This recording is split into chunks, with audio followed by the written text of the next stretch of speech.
One in Prairie Village. Good morning, 6:05. Happy Friday. Glad you are joining us on a Red Friday here on KCMO Talk Radio 95.7 FM. Stream us all morning long on the KCMO Talk Radio app. So last night I was in Prairie Village for a debate between their city council members.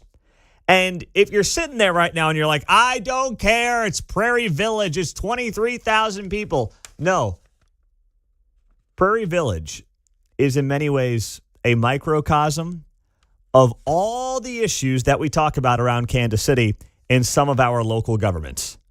The increases in property taxes, what is good, efficient, smart government spending, and whether or not the direction is one of increasing the government or one in trying to not even shrink the government, but just limit the growth of the government to some kind of reasonable rate, which has not happened in Prairie Village in recent years. And to the credit of folks in Prairie Village, they've actually organized really well, and they put together this slate of candidates who are not on board with the current growth of government in that community. Now, I don't know if you can duplicate this in an Olathe, in an Overland Park. I mean, Prairie Village is so unique in terms of the geographical size being pretty small, obviously, the population being relatively dense for a suburban community. It's just, you can't really do that and create that in an Overland Park or an Olathe because it's just so big, it's so different. But Prairie Village is not like that. So you've got these city council races here coming up over the next couple of weeks or so, and they had this debate last night, 91st and Knoll, down there at Meadowbrook, and they asked me to just basically do the debate and run it for them. So we had 3 questions, took about an hour and a half. There were 12 candidates up there because they've got 6 wards, and then they have 2 people per ward, and they had a full slate of folks last night. So it's, listen, Prairie Village has a lot of city council members for 23,000 people. They got 12 of them plus a mayor, 2 in each ward, and then you got the mayor. So it's a big group. But anyway, this is what stood out to me last night. And we've talked about this on the show. And this is an issue that has surfaced in other communities here around Johnson County, Kansas in particular. But it's really an issue in all of local government, not just in Kansas City, but around the country. And that is over the last few years, with home costs skyrocketing, appreciations going up, are your local communities doing everything in their power to limit the increases in property taxes, which of course go then to their bottom line? Or are they using the increased value of the home to basically grow government? And in too many cases, they're doing the latter. This is not unique to Prairie Village. It's happening all over Johnson County. The difference is Prairie Village has put together a group that is actually trying to combat that, and they're well organized, and they're well funded, and they're doing these things that a lot of other communities are just not doing right now. So this was the first question. It was part of a $30 million proposal that we've talked about here on the show to have a new city hall. Do you think that's a good way to spend your money? That was basically the question. $30 million for a new city hall in Prairie Village. Is that a good way to spend your money? And the best answer came from this guy, John Beater. He's once again running on this platform of slowing down the growth of government in Prairie Village. Take a listen to these numbers. And this is something that's being considered in Overland Park as well. They have plans on a brand new city hall in Overland Park. But this is what John Beater said about that Prairie Village option last night. The building that we are proposing to build is a $23 million building. It's about 23,000 square feet for 22 employees. That's $1 million an employee. So I scratch my head and I go, wow, that seems a little high. But I need to be fair. Someone's thought this through. So I looked at the fact that it was $1,000 a square foot, and I said, what other buildings have been built around Johnson County that are public buildings that might be comparable to our city hall? How about the Tomahawk Elementary School over on Lamar? You all know that one? Okay. $31 million building, just completed, 80,000 square feet, $400 a square foot. How about the Mission City Hall? $300 a square foot. The Roland Park City Hall, $400 a square foot. How about the fire stations that we just built? 2 of them, between $300 and $400 a square foot each. Our Prairie Village Town Hall, $1,000 a square foot. $1,000 a square foot is the proposal for literally 24 employees to have a new city hall in Prairie Village. Do you think that is a good use of the taxpayer dollar? Is that an efficient use of the taxpayer dollar? That's the question. That's in part what their election up there is going to come down to. Now, I get it. You know, I heard all sides of this, and there's an argument that is made on the other side of basically saying, hey, you know, sometimes you're better off building new than trying to patch things and trying to basically Band-Aid projects, and then it ends up costing you more money in the long run. I understand that. I mean, I think we all do, whether it's, you know, your home or a business, whatever it might be, a car. There are times when it just makes sense to start fresh. I get it. But those numbers are amazing. When Mission is doing a city hall $300 a square foot, Roland Park $400 a square foot, and then you're talking about $1,000 a square foot. I mean, even if we're talking about inflation differences here, that is astronomical.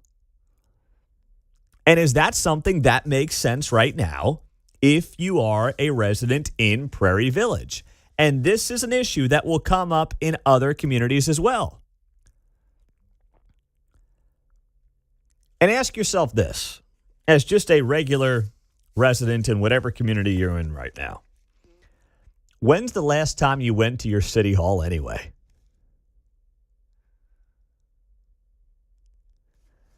I can't remember.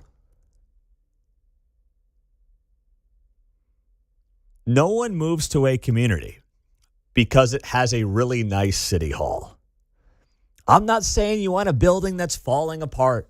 I'm not saying you want a place where the bathrooms don't work and, you know, the police don't have anywhere to sit. And I'm not saying you want that, okay? But Prairie Village is not a great community because of its government spending. No community is. It's made up of its people. And then there's always this disingenuous argument that is made that says, if you want less government spending, you tell me what we're going to cut. If you don't want your streets plowed and your garbage picked up, it's always the same argument. The reality is this. Prairie Village has seen expenditures increase from about $34 million 10 years ago to $56 million. That is not just an increase with inflation. That is a growth of government. 65% increase in expenditures going back 10 years. That is not about, hey, making sure the trash is picked up. That's not about making sure the roads are plowed when it snows. That's not about just simply making sure the police are funded. That is about a clear change in direction for the size, scope, and influence of a local government in a local community. That's what that is about. That's it. And that is really what was on display last night when it comes to the differences in what the election's about specifically in that part of our community. John? I was just happening to think about the empty office space in some of these municipalities that might be seeking more space at their city hall. Well, you know, it's interesting you bring that up because that did come up last night. I don't know about Prairie Village specifically, but I guess that was addressed. Yeah, it was, because as someone brought up, they said, why are we building this $30 million city hall project without having any idea how the world is going to change over the next 10, 15, 20 years? Look at what's happened over the last 5 years with commercial property.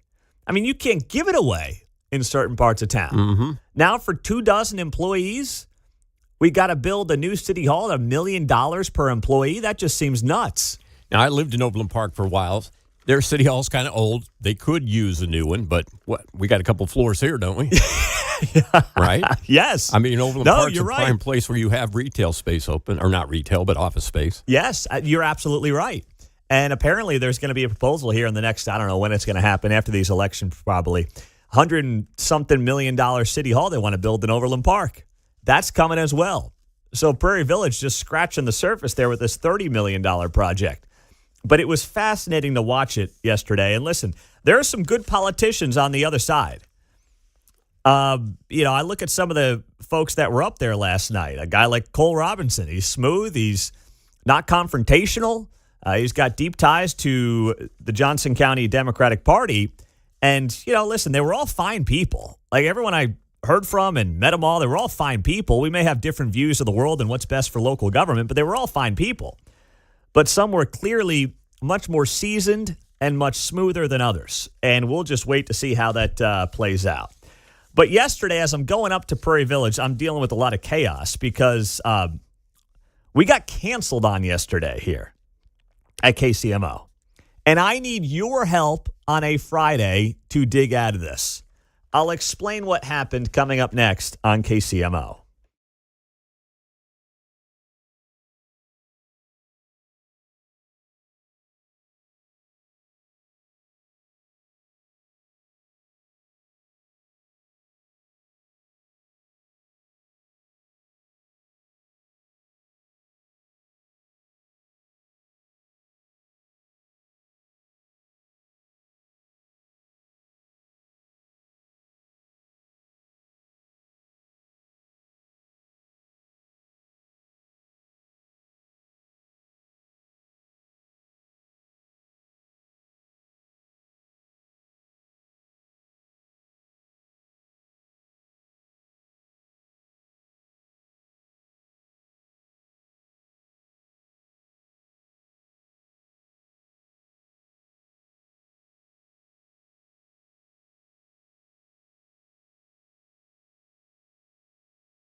from Lenexa to Lee Summit. You're listening to Mundo in the Morning on 95.7 FM, KCMO Talk Radio.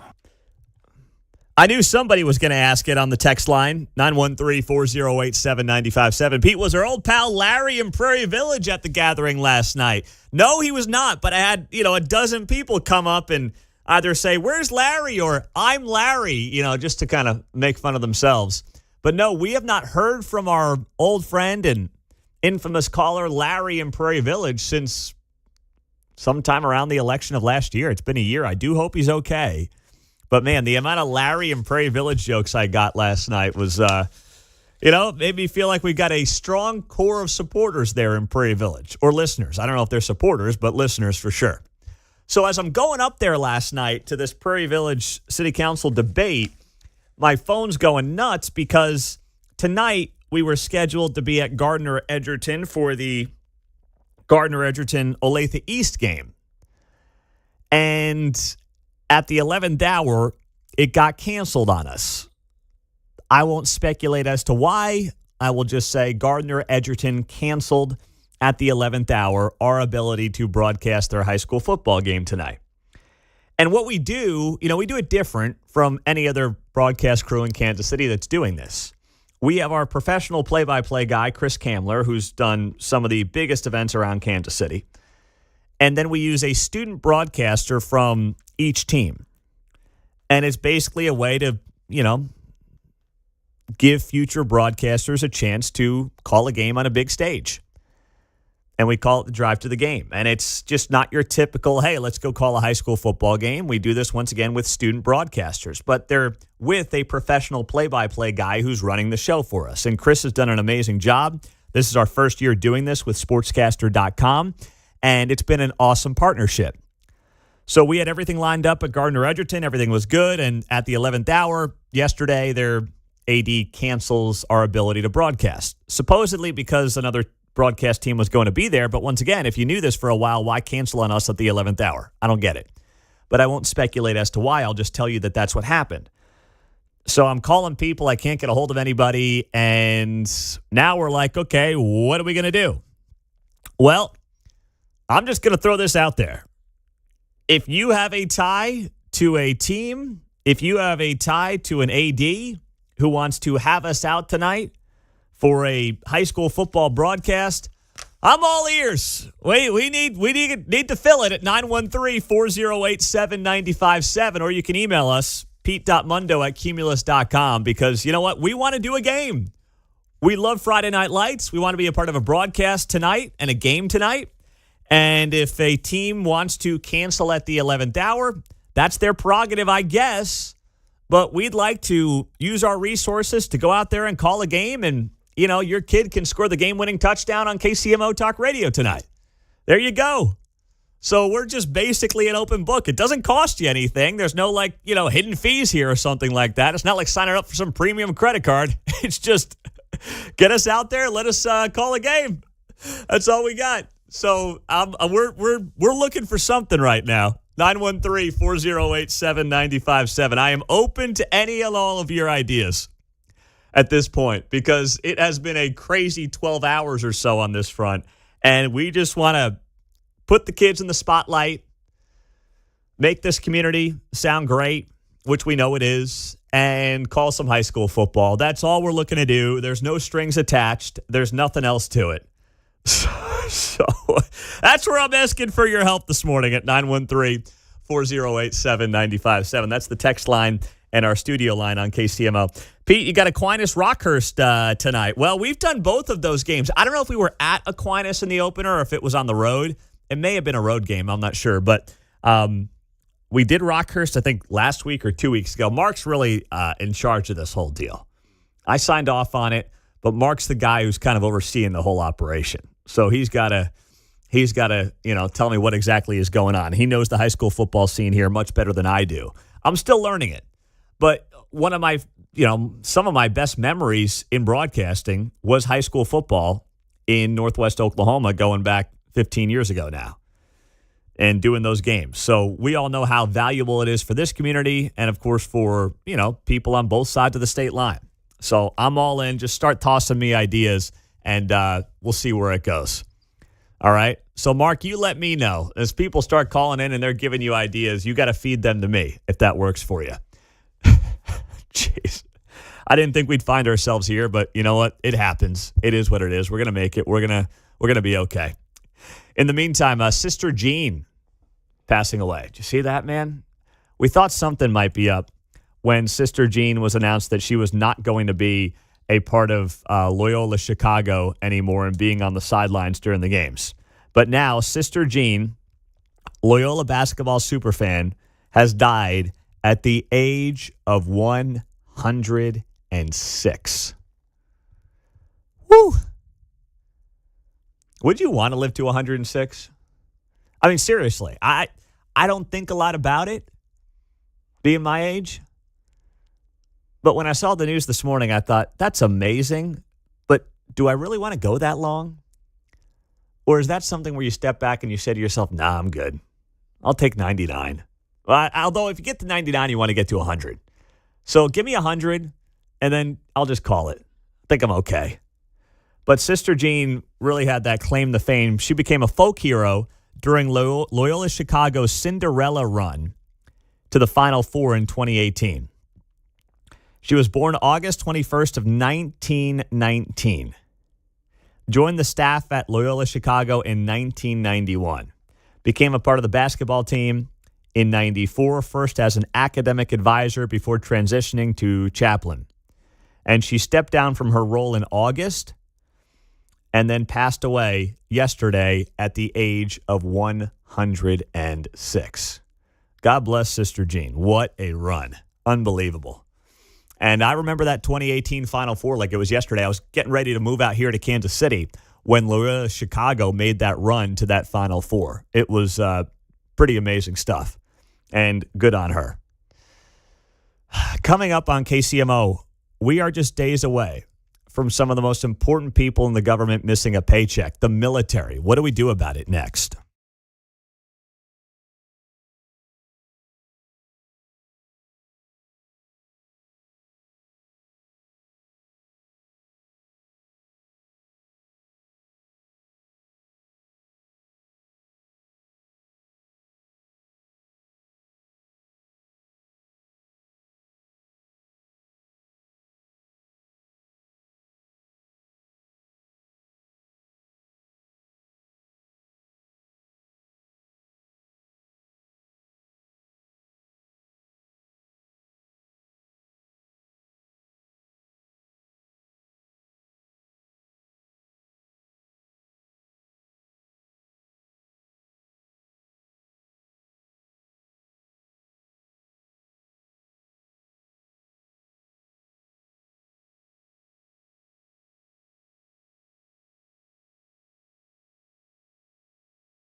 from Leawood to Liberty. You're listening to Mundo in the Morning on 95.7 FM, KCMO Talk Radio. We are a week and a half into the government shutdown, and these clowns just can't get it all figured out. And that's mostly because, let's be honest, I know you're going to think that this is me being partisan, but you have a Democrat Party that right now won't just do a continuing resolution for 7 weeks. There's no pork that has been thrown in this thing by the Republicans. It's just continue the government spending for the next month and a half while we get the budget figured out. And Democrats have said no. And, of course, they have tied it to what they claim is going to be a massive increase in Obamacare premiums. And that is true because for the last half a decade, it was getting subsidized heavily. And not just for those who are poor or even working class, but for those making six figures. And Republicans in the One Big Beautiful Bill said we're done doing that. It's costing us too much money. We're $37 trillion in debt. And Democrats are like, no, we're shutting down the government for something that you lawfully passed. It would have been like the Republicans shutting down the government over the Inflation Reduction Act that they didn't like. And then later that year in 2021, basically closing the government to try to get concessions tied to the Inflation Reduction Act. That's basically what's going on here. It's exactly what's going on here. So now we're on day 10 of the shutdown, and we're getting to the point where you are going to have critical workers like our military missing a paycheck. If they don't reopen the government by Monday, the military is not going to get paid next week.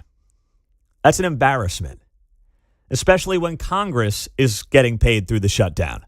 I mean, how bad of a look is that? You're going to have the politicians getting paid while the men and women in the military aren't. My gosh. And frankly, I think that's part of the political calculation for the Democrats here. They believe that since the Republicans have the political power, even though they need the Democrats to get to 60 votes in the Senate to pass this continuing resolution and open up the government, I believe what they're doing in part is basically relying on the fact that people are not going to pay attention. They'll see a government shutdown, they'll see the headlines about the military not getting paid, and they'll blame Trump. And they'll blame the Republicans, knowing that they technically have the power and the majority in the House and the Senate, without really knowing that they need the Democrats to get to 60 votes. And what they're trying to do is just keep the government spending exactly where it's at right now for the time being in order to reopen the government. That's it. But their political calculation is that people are not going to pay attention to those details. And guess what? They might be right about that. So they're hoping that actually as time goes on, this is a net benefit for the Democrats politically. And Republicans are sitting there and they're saying, we're not budging because we're doing what you guys did under Biden, which is just a continuing resolution. We're not trying to do it. There's nothing for us to concede here because we haven't added anything to this CR, this continuing resolution. So we're not going to concede anything. What you're asking us to do is basically go back on legislation that we fairly and lawfully passed over the summer, and we're not doing that. But now you're going to have the military tied into this, and that's where it becomes messy. Here was Mike Johnson on C-SPAN yesterday talking to a caller who said that she was a Republican voter who had a spouse in the military and that this was going to have a major impact on their family. And take a listen to what that sounded like. From his 2 tours in Afghanistan. If we see a lapse in pay come the 15th, my children do not get to get the medication that's needed for them to live their life because we live paycheck to paycheck. I heard you earlier say that you side with President Trump on anything that he says. Well, I just read an article this morning that said he absolutely wholeheartedly believes that there needs to be legislation put in so that we do not miss a paycheck. You have the power to do that. And as a Republican, I'm very disappointed in my party, and I'm very disappointed in you because you do have the power to call the House back. You did that, or you refused to do that just for a show. I am begging you to pass this legislation. My kids could die We don't have the credit because of the medical bills that I have to pay regularly. You could stop this, and you could be the one that could say military's getting paid. And I think that it is awful, and the audacity of someone who makes six figures a year to do this to military families is insane. All right, Samantha. Samantha, I'm so sorry to hear about your situation. The reason I've been so angry this week, and they've been calling me out on media, Johnson's angry. I am angry because of situations just like yours. I have a big military district, and my district is the home of the Global Strike Command at Barksdale Air Force Base and Fort Polk, the Joint Readiness Training Center. I have one of the biggest military districts and military families in America. I have a lot of airmen and soldiers who are deployed right now, and they have young families at home, and they have children in health situations like yours. This is what keeps me up at night. I want you to hear something very clearly. The Republicans are the ones delivering for you. We had a vote to pay the troops. It was the continuing resolution 3 weeks ago. Every single Republican but two voted to keep the government open. So that was Mike Johnson, Speaker of the House, yesterday on C-SPAN. Now, this is where it will get potentially ugly for the Republicans if the military is not getting paid. But the president's saying here in the last couple of days that he is considering options to make sure that members of the military are paid if the government shutdown does drag on. And those options include the president shifting available funds or pressing Republican leaders to put a standalone troop bill on the floor, according to one of the officials. So there are options that can be done to make sure the military gets paid. And they've got to figure out a way to do it. Because it will be, even though it's not fair, I'm sitting here telling you, it's not fair for the Republicans to be the ones who get blamed for any of this. But the optics are as such for that people who aren't paying attention. They'll look at the government, they'll say Trump and the Republicans are in charge, they're all getting paid, and now the military isn't. And if you're explaining in politics, you are losing. Mike's in Kansas City. Go ahead, Mike. You're on KCMO. Every time this topic's discussed, it has to be called the Schumer shutdown. And you took the words out of what I was going to say. Trump needs to do either an executive order or special resolution or shifting of funds, and he specifically needs to call it the Schumer Shutdown Military Protection Act. You know, or something along that line. That's great. Schumer needs to get the blame for this all along, and he needs to get us. If he has to do a special address to the country, our people who put their lives on the line for this country, we will not forget you. We will not let you suffer because of Charles Schumer and the Schumer shutdown. You will be paid. We will take care of you. We got your back. We got your six. We're going to take care of you. This is the way they need to do this. They need to throw this right back into that corrupt piece of garbage, Schumer's face, and all the other people in there that are playing games with this. And I mean, this has to go. He has to go nuclear on this. I mean, he has to go so hard on this that everybody's going to start calling it the Schumer shutdown. And the RNC needs to start running commercials everywhere. Call Charles Schumer. Tell her to stop resisting this. You're making people suffer, Charles. And then play all the things back where he was talking about clean resolutions over the last, 6-8 cycles that this has gone on. Play his own words. He goes, you wanted a clean resolution in the past. Now you're playing politics because you're afraid of AOC. Don't do that. You're making people suffer because of your vanity. That's well said there, Mike. I vote you to run the RNC. They're worthless as far as I can tell anyway. So nice job. You're right, though. They've got to, and Trump's got to lead the way if we get there come Monday, which apparently is the last day they would be able to reopen to get paid on time. Trump's got to lead the way on this. Larry's in Topeka. Larry, go ahead. You're on KCMO, my man. Good morning. I agree that RNC is worthless. But anyway, about the interview with Speaker Johnson, I kind of have to wonder about that because when I was serving, my kids were fully covered under military medical care. I didn't have any medical bills, and I had a son with asthma, so there would have been some bills. I'm just wondering about that interview. I thought the same thing, and I obviously thank you, Larry, and thanks for your service. I can't confirm or deny either way. I mean, yeah, part of me was listening to that and being like, this feels planted, but whatever. It's I can't prove that, so you just got to take it for what it's worth. But it doesn't really change the broader point here, which is that this topic, if the military's not getting paid by next week, will come back to bite the Republicans if they're not planning and thinking ahead as to how they're going to combat it. Now, in 2018, 2019, when there was that government shutdown during Trump's first term, Most active duty military personnel continued to be paid. But you had members of the Coast Guard who were under the Department of Homeland Security who did not receive pay because the funding was different with DHS compared to the Department of Defense. So whatever Trump can do, executive order-wise, shifting money around to make sure the military gets paid, and I guarantee you his team is doing that right now, all right, has to happen. Because not just is it the right thing to do, but the political optics could be, politically speaking, deadly for the GOP if they don't think ahead on this one. Next, the 6 at 6, top 6 stories in the 6 o'clock hour we'll get to on KCMO 95.7 FM.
Hey, it's Vince Gallane's Catch My News Show at 11 o'clock after Kevin Keatsman on 95.7 FM KCMO Talk Radio. 6:51. Good morning. Happy Friday. It's a Red Friday across Kansas City, and it's that time of the morning here on KCMO. It's time for the 6 at 6 on KCMO Talk Radio. Number 1. A man was shot and killed last night outside of a convenience store in South Kansas City, according to KCPD. Just before 6 p.m., police were called to the 1300 block of Bannister Road, where they found an adult male lying unresponsive on the ground near the business. He was pronounced dead at the scene, according to police. Police said that an early investigation indicates the victim was involved in an encounter with another man in the parking lot that escalated into gunfire. There's that parking lot again. Those pesky parking lots keep ending up in people getting killed. It's why the whole conversation about downtown KCMO and how we need the parking lot owners to do something about crime. No, you've got criminals and punks and thugs running around Kansas City. They're running around with guns they shouldn't have. They're running around because, in some cases, the judicial system is not taking care of them properly. And then they go out there and they figure, hey, I haven't been busted yet, or if I have been, I got slapped on the wrist, so I'm going to keep doing my thing. And that's how you end up with a city that is on a 5-year trend of having its deadliest half a decade it's ever had. Not because of a parking lot and not because of a parking lot owner. And now it's resulted in another homicide last night here in Kansas City. Number 2. Next up in our 6 at 6, Jackson County Legislature continues to be hard at work, or are they hardly working? I'm not sure. But either way, the legislature will now publicly interview the 13 eligible applicants for the county executive job on Monday. So right now you've got, of course, Kay Barnes, who is the temporary county executive, but she can only hold the post for 30 days. This comes after the recall of Frank White last week. So now they've got 30 days to appoint the interim county executive, who will take over until next year's election. They'll serve until December 31st of 2026. And yesterday, members of the legislature set the framework for the interview process. They'll take place at 2 p.m. coming up next week on Monday. 7 of the 9 legislators will be able to ask applicants 2 questions each. The 2 other current members of the legislature who are vying for the position of county executive. So that's a little bit awkward, right? But you do have that going on as well. So there were a couple of people who were disqualified because they're not members of the Democratic Party, which they have to be to replace Frank White on an interim basis. I have no problem with that rule. I had some people say, wait, why is there no Republican? Technically, you have to have the interim executive director be a member of the same political party as Frank White. I don't mind that. If you want to see a Republican county executive, well, guess what? Go find a good candidate next year. Okay? You got now 12 months to figure that out, 13 months to figure that out. Go find a good candidate. But that is all going to move forward next week when the interviews will begin coming up on Monday. And you do have a couple of members of the legislature. Deron McGee is on that list. And then you also have Charlie Franklin as well, who are vying to be the interim county executive. Number 3. Moving along here, a Johnson County man accused of contaminating food at a Leawood restaurant. You remember the story? Has been sentenced to 11 years and 4 months in prison by a judge yesterday. You may recall this story at the Hereford House, March 26th to April 25th of 2024. Oh, boy. The tipster at the time said there was video showing Jace Hansen spitting in food, stomping on food, and rubbing food on his body while working at the restaurant. The affidavit shows that Jace Hansen went on apps such as Grindr, where he said men requested he make specific videos involving food. Hansen then allegedly told investigators he contaminated the restaurant food more than 20 times in less than 3 weeks.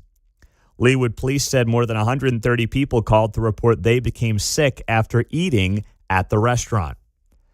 And Hereford House closed that location last year in August, it basically destroyed the restaurant. Even though it wasn't fair in hindsight, it was one guy who no longer worked there. Let's be honest. No one wanted to go there after that. And now that guy gets 11 years and 4 months in a prison from a judge yesterday. Good riddance. Number 4. Next up in our 6 at 6, the Nobel Peace Prize was announced, and it is not President Trump. Oh, man. He was lobbying hard for it yesterday, especially in the wake of the Israel-Hamas deal, but he did not get it. Instead, the Nobel Peace Prize is going to Venezuelan opposition leader Maria Corina Machado for promoting democratic rights in her country and her struggle to achieve a transition to democracy. This was announced by the Norwegian Nobel Committee earlier this morning. So Trump will have to wait at least one more year to win that Nobel Peace Prize. Number 5. Oh, boy. Latita James has been indicted. That's right. A federal grand jury in Virginia has indicted New York Attorney General Latita James on one count of bank fraud and one count of making a false statement to a financial institution. Charges that come after pressure, of course, from the White House to prosecute a longtime political foe. That is how it was framed by National Panhandler Radio because, of course. But she's the one who basically ran for AG by saying, I'm going to get Trump. I'm going to get amazing? Trump. I know. I'm going to target him. Don't you target me? Yeah, exactly. Right. Hello. I thought, quote, no one is above the law. That's what I was told. Something like that. And then last up in our 6 at 6. Number 6. Thursday night football last night. The New York Giants beat the Eagles 34-17. Whoa, what's going on with the Eagles? They're suddenly struggling. Giants are 2-4. Eagles are 4-2. After that outcome last night. There is your 6 at 6 on KCMO. It's a Red Friday. Kendall Gammon previews Chiefs Lions with us next.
Well, here we go again.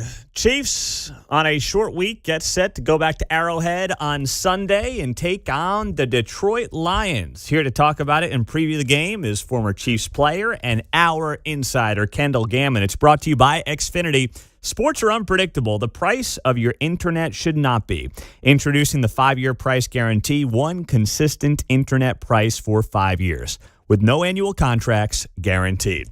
All right, Kendall, take me through just having a short week. You play on Monday night, you're on the road, you're coming back home. How does it change the preparation for this team or any team in a spot like this? Well, it's a great question. And what happens is, especially since it was an away game, you're traveling, you get home late, and you don't really have that day off. And so you're having more of walkthroughs during the week or high-tempo run-throughs as opposed to your normal practices. And most likely, or certainly all the coaches watched the film on the way home. Probably a high percentage of the players did as well. It's amazing what they can do with technology these days and the iPads, and get everything put on those for the guys as they're coming home. So you got to learn from it, but the fact is you don't have normal time to learn from it because you've got the next game coming up, and you've just got to keep going. When you're coming off a loss, is that actually a good thing to not have a lot of downtime and just try to turn this thing around? I guess you could say it could be, and that's kind of dealing with it, or glass half full. But in general, it's never good to come off of a loss. But yeah, it certainly focuses you. I think that's a fair analogy of things. So, Kendall, one thing, and you and I have obviously talked all season long about this team sitting there at 2-3 right now. Thinking about why the team is 2-3 is something we haven't really dug into. And the fact is, this team is 2-3 because of some of the stars, some of the leaders on this team having big mistakes in big spots, whether it's a Mahomes pick six, whether it's, Harrison Butker missing kicks, kicking out of bounds. I mean, Kelsey has had moments, but not been great at times. Same thing for Chris Jones. So how does that change your calculation or your analysis of this team, and what can be done about it when it's some of the highest paid guys, the stars, the leaders of this team, who have had some early season up and down moments? You know what? I think we've gotten a little bit spoiled in the past in all the one-score games we've won. You're exactly right. And I don't think any of those guys you mentioned, and correctly so, and what you talked about, would shy away from it. And they have to step up and perform. And those are the guys that are going to make the difference one way or the other, and that's why they're the higher paid guys. And, history tells us that they will perform, but right now they're not. And a little bit of sample size is getting bigger, and it's starting to come back to a normal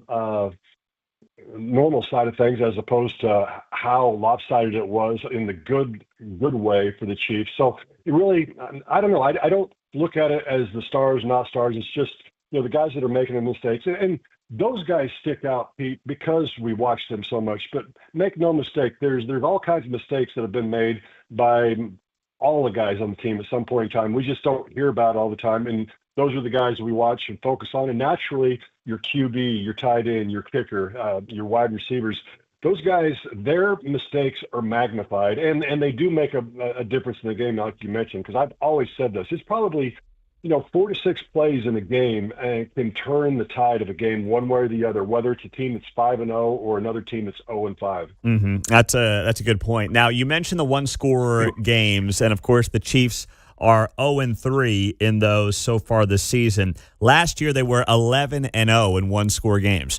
Is there something different you've noticed this year on those one-score games, or is this just basically a regression towards the mean? It's probably a regression towards the mean, but I don't think it's just that. I think it's the sample size catching up a little bit, because you said 11 last year that we won straight, and now we're 3 this year. So if you look at the last 14, we're 11-3. If you look at it in the totality from that difference, you're like, well, that's really, really good. But when you're going on the last 3 in a row, we haven't won, that doesn't sound so good. Plus, we expect what we had last year.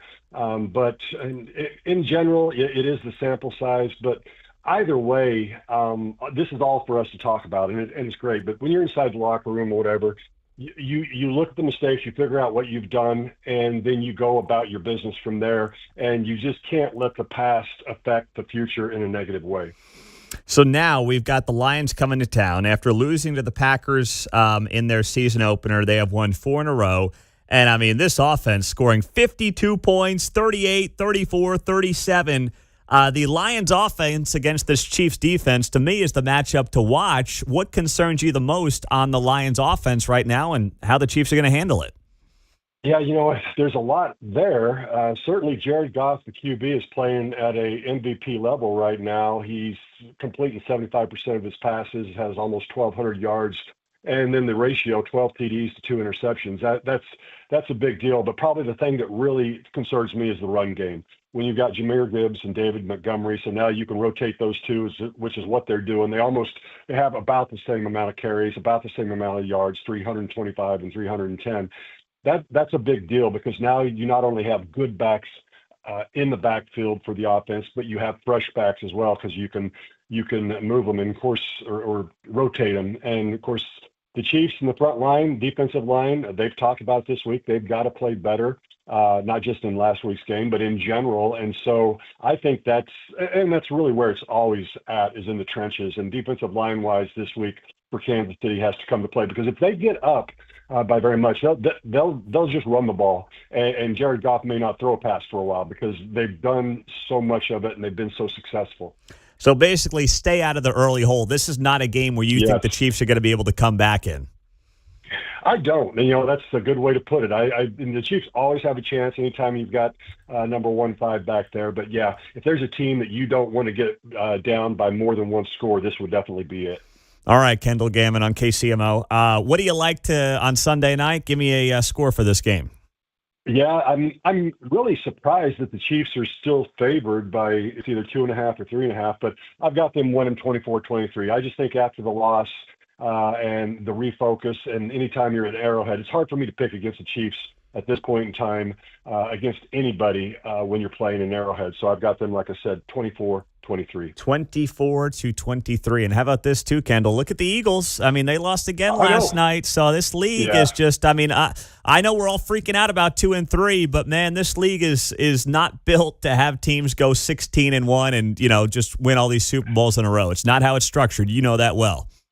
Yeah, you're exactly right. And that's exactly what the NFL wants. And really, it makes for great football. In baseball and basketball, you have the haves and have-nots, and this disparity with how much money teams have is really, in my estimation, not fair. The NFL definitely, with the collective bargaining and the revenue sharing, has gotten things right.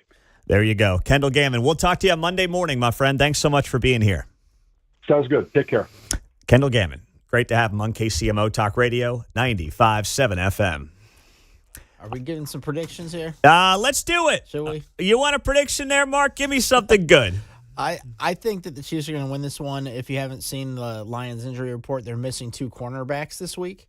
So I think that Mahomes can tee off on that secondary. I think they're going to win it 31-27. 31-27 Chiefs. All right. John, give me something good from the back row. My verbalizing predictions like the SI jinx. I'm great if the opposite comes to pass. I got the Chiefs losing 35-24. 35-24 Lions. Okay.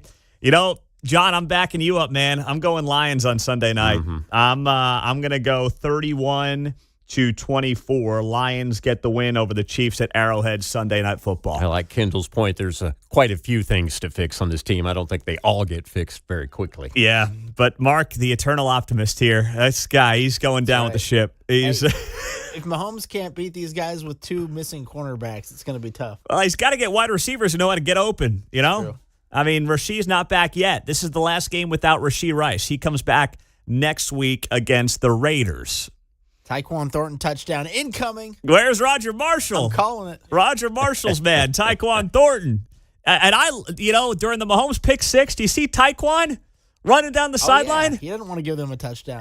But then he didn't tackle the guy. He tried to poke the ball out. It's like, bro, you got to tackle him. Let's go. Oh, man. All right. Well, the president of the United States was lobbying real hard for something yesterday. It did not come to fruition. But he was hilarious when he was lobbying for it. We'll tell you what happened, and we have the audio of that next on KCMO.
From Gladstone to Gardner, you're listening to Mundo in the Morning on 95.7 FM, KCMO Talk Radio.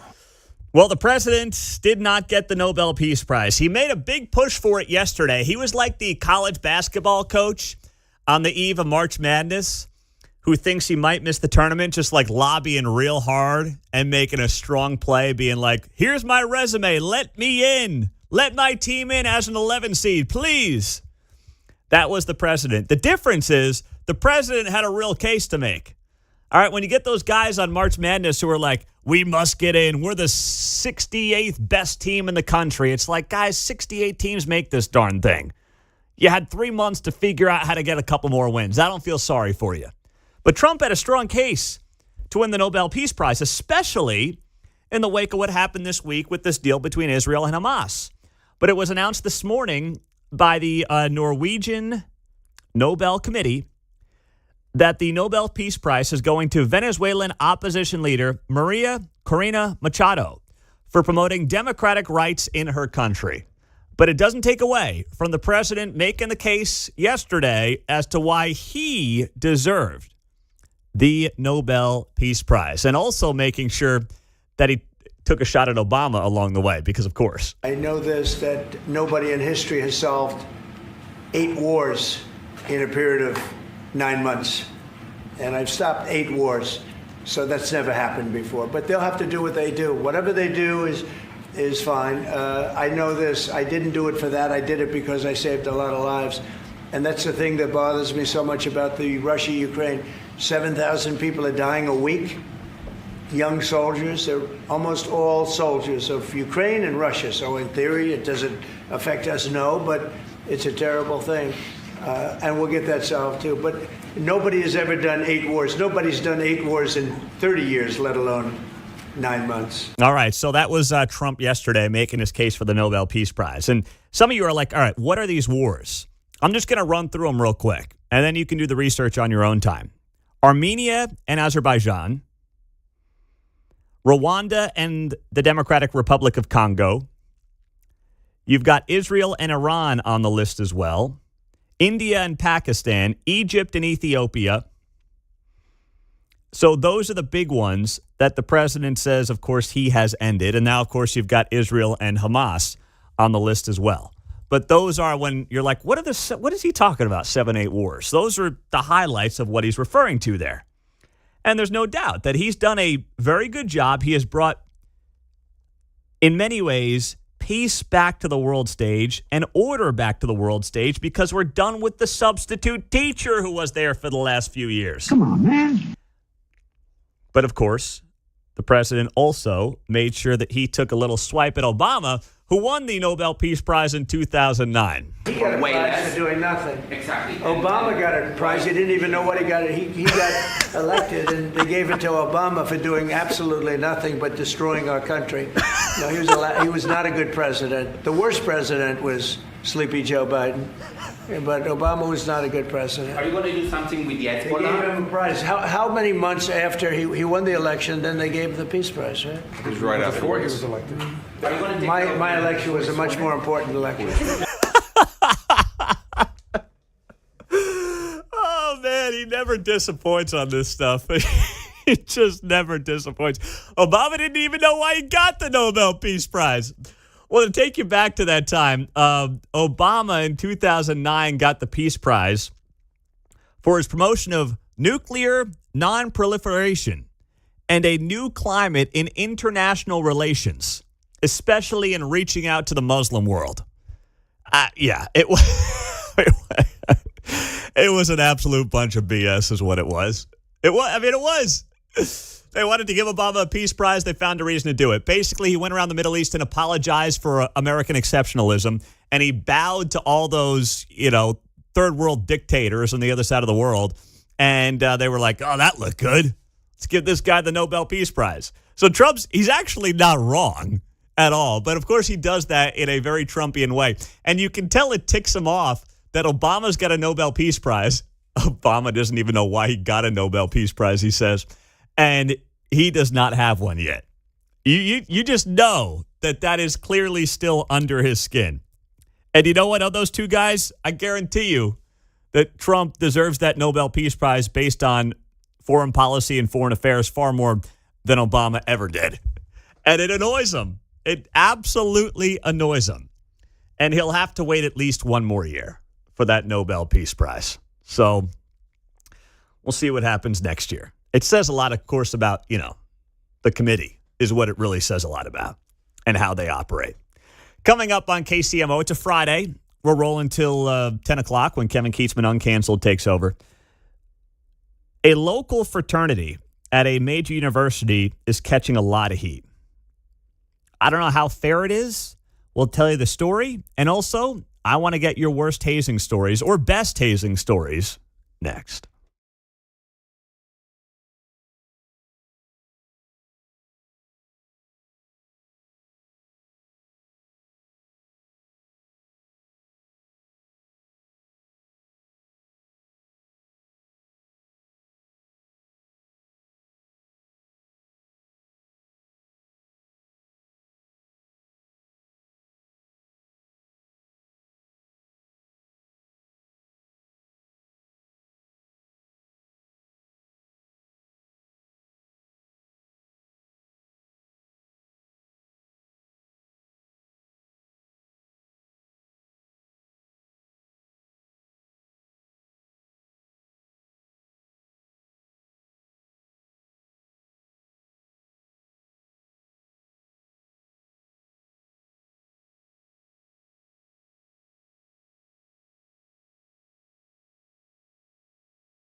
from the nation's heartland. You're listening to Mundo in the Morning on 95.7 FM, KCMO Talk Radio.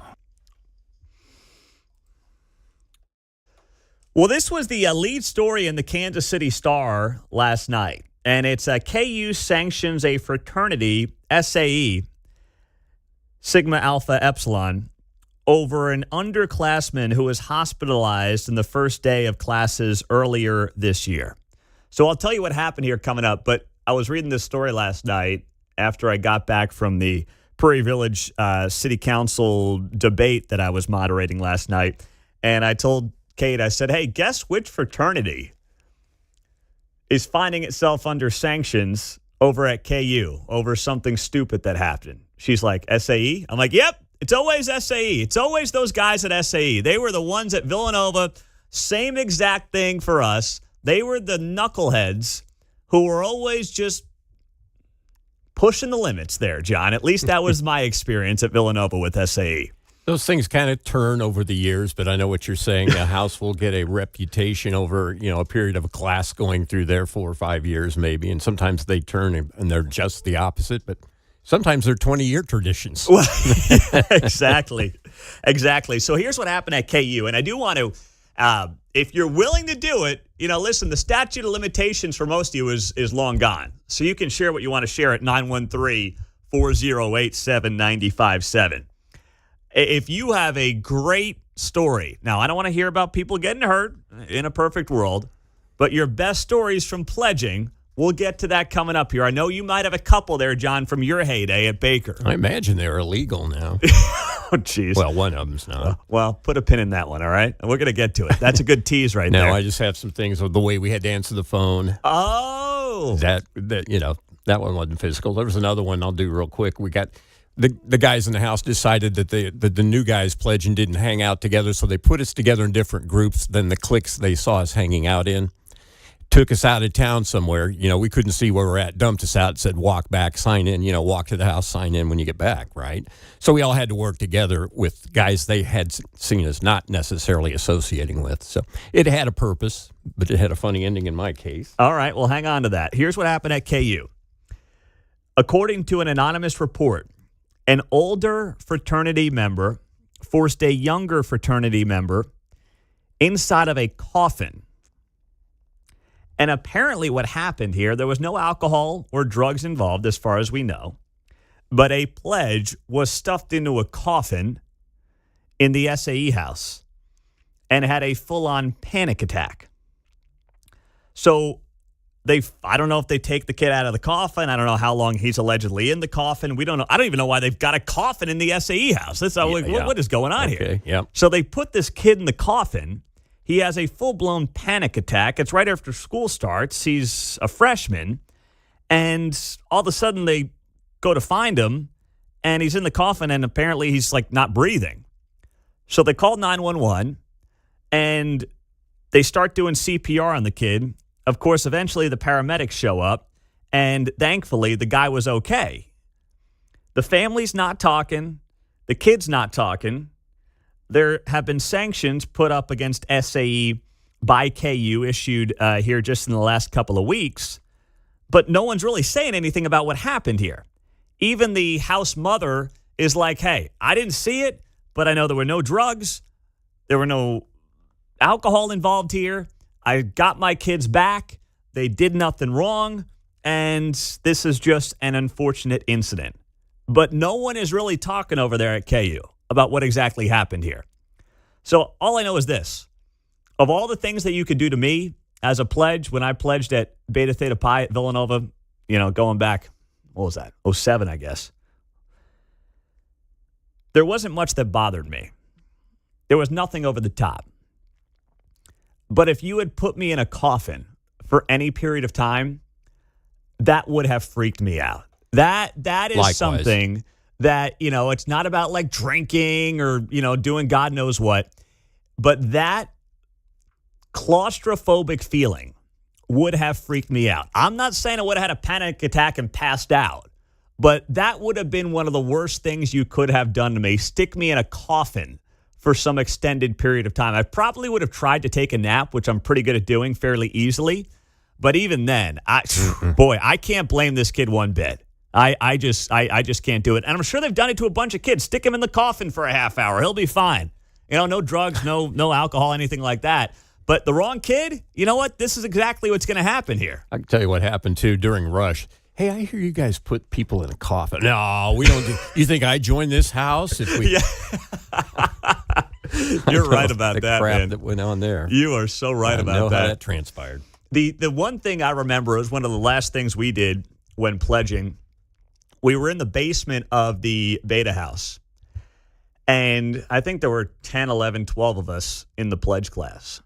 And we had to stand on a box. Just stand there on like this wooden box. It was like a foot off the ground. Shoulder to shoulder. So we're kind of standing there like sardines. With the worst... One small box or everybody has a box? No, one box together. We're all standing on one box. Cram on the box. Right? Yeah, cram on the box. Angels on a pinhead. Yep. And we've got like the worst alt-rock music of all time blasting in the basement. And I don't know if it was 1 hour, 2 hours, 3 hours. You kind of lose track of time. But you're just standing there with this music blaring in the basement. Once again, nothing bad involved in any of this. Not like it's like, by the way, you got to drink a beer every 15 minutes. There's nothing like that going on.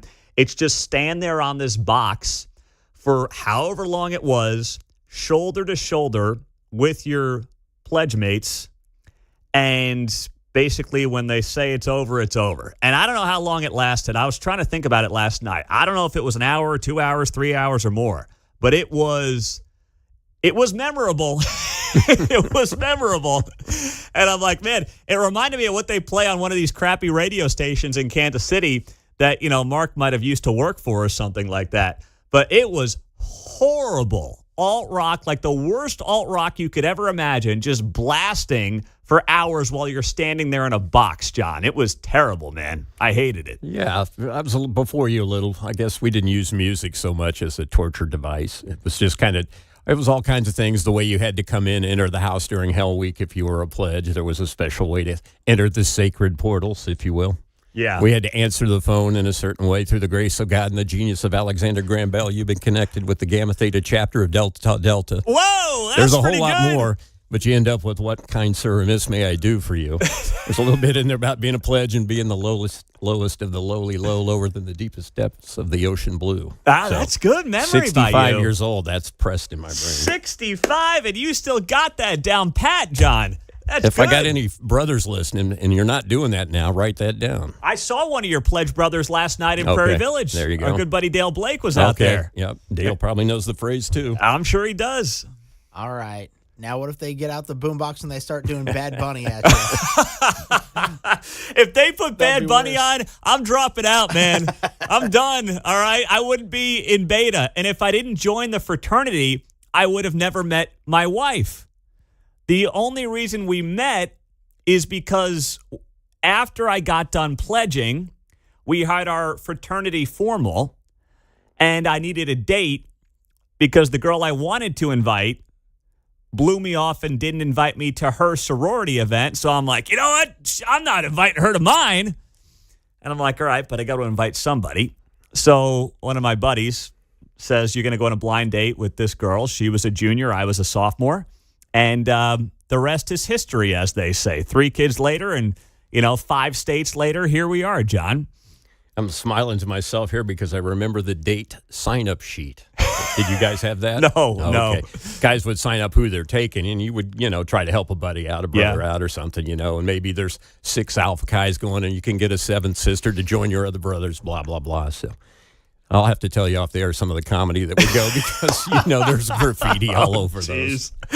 Well, Kate was a Chi-O, so we had a mutual friend who was a Chi-O, and Kate was the what would you call her? The older sister, I guess, of the Chi-O that I was friends with. So that's how the whole thing got set up. It wasn't a blind date, but we didn't really know each other. And to her credit, she agreed to do it. And I had 2 other buddies that needed dates as well. So her 2 friends also came to this fraternity formal with 2 other guys who were my pledge brothers. and their nights were terrible. I mean, nobody got along.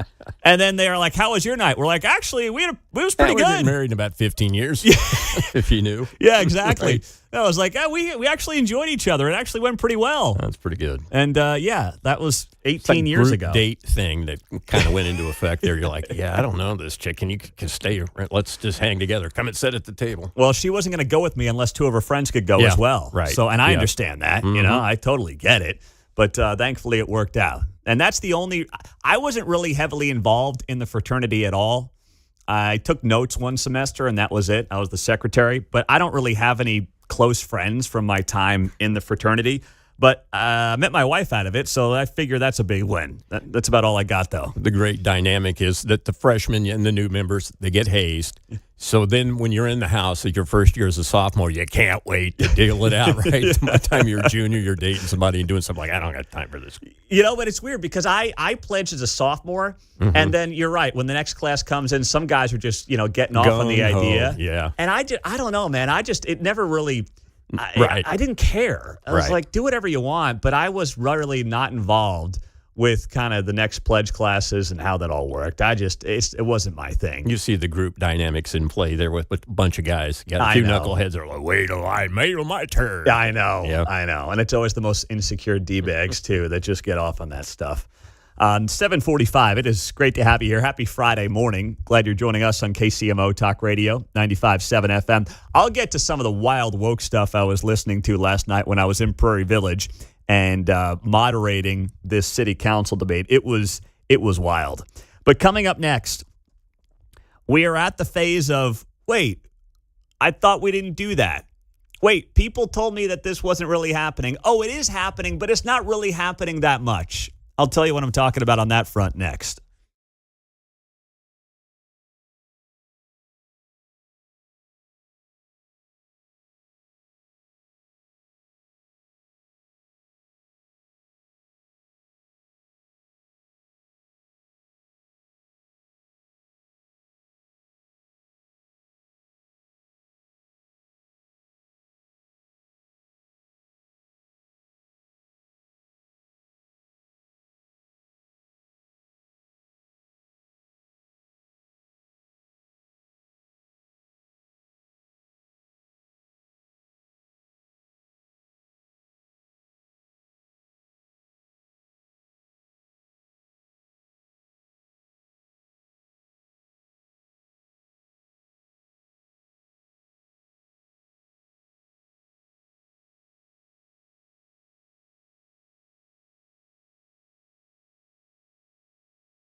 You're listening to Mundo in the Morning on 95.7 FM KCMO Talk Radio. All right, so we are at the phase of, well, what you were saying is happening is actually happening, but it's not happening that much. What do I mean by that? Well, there's obviously been debate in recent days over the government shutdown about whether or not illegal immigrants have access to Medicaid, right? And the first argument that was made by opponents was, no, that doesn't even happen. You guys don't know what you're talking about. That's some conspiracy theory. It's just made up. Well, now we're at the point where we've taken it, a little bit further down the road of truth, where there are mainstream media reports suggesting, yes, it does happen, but it's not that big of a deal. It's not that big of a number. So this was from ABC News yesterday. Headline here, emergency Medicaid for undocumented immigrants accounts for less than 1% of state spending, according to a new study. Researchers for Emory University of Colorado, found that of 38 states that had data and Washington, D.C., emergency Medicaid spending for undocumented immigrants amounted to about $9.63 for every resident in those states, according to the research letter published yesterday morning. Now, you might say, well, they make it always sound so innocent. Oh, $9.63 for every resident. If you're okay rounding that up to 10 with me, let's do the math on that. 3 million people in Kansas, $30 million. 6 million people in Missouri, $60 million. That's an average, but I guess that's chump change. So once again, something that 2 weeks ago wasn't happening, was a conspiracy theory, is now happening, but it's not that bad. You see how this goes, John? Isn't it amazing after 7 days of exposure on a news cycle that you finally kind of go, well, not that much. Yeah, exactly. So they're admitting it's happening, but they're spinning it as, that's not a big percentage of the overall cost. Which What's is the always big deal? the next move, right? Of course. Yeah. And here's something else in this ABC report that gets overlooked. The authors added the study has limitations, including that 11 states did not report emergency Medicaid spending, and that the analysis did not account for other public spending on undocumented immigrants. They buried that at the bottom of the story. So it's happening. They use data from 38 states. There's 11 states that didn't give them any data. Which states do you think those are? Probably the ones that are abusing the system the most. And then they even add here, it also didn't account for other public spending on illegal immigrants. So now we're at the phase where they're admitting that it happens, but it's really not that bad. The next step is going to be, it is happening, and it's worse than we might have thought. So it's like a play in 3 parts here, and we're in part 2 right now of this play. Well, it could have the other ending of, well, yeah, it's happening, and what's wrong with you for not wanting to help? And you racists don't want to help. Yep. That's exactly it. Right. That's probably the flag and the moral high ground. Yes. That's probably the 4th part of the play. That's the 4th act right there. And we do know that there are other studies that suggest in California, 35 to 40% of Medicaid spending is on emergency services, which would include services for illegal immigrants. That's just California alone. So we know it's not that bad or as bad, obviously, in Kansas and Missouri as it would be in California, but it certainly is something that happens. And considering the sales pitch for the last couple of weeks was, this doesn't happen anyway, nothing to see here. No, now we have, more traditional media reporting. It does happen, but it's not that big of a deal. Don't worry about it. It's fine. Now, something that came out of yesterday's news cycle that I was very happy about is what's going on ahead of Columbus Day coming up on Monday, the 13th, Columbus Day. We've got this news. The President of the United States with a big announcement yesterday as it relates to Columbus Day. This is a particularly important holiday for Italian Americans who celebrate the legacy of Christopher Columbus and the innovation and explorer zeal that he represented. In other words, we're calling it Columbus Day. Yes.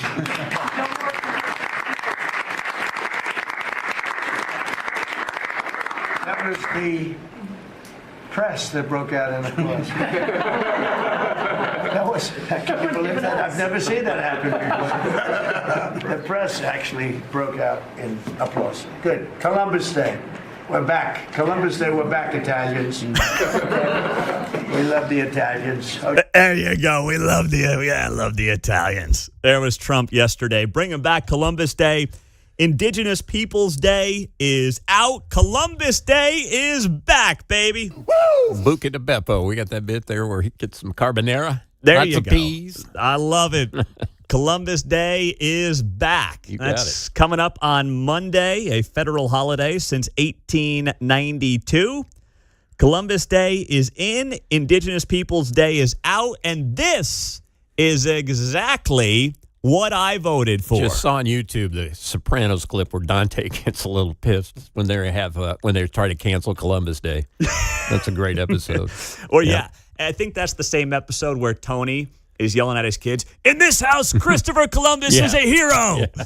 Well, I'll tell you what. Put this guy on Mount Rushmore. As someone who's half Italian, put the man on Mount Rushmore, okay? This is enough for me. He can solve 8 wars. He can, make billions of dollars off of tariffs. He can do everything else.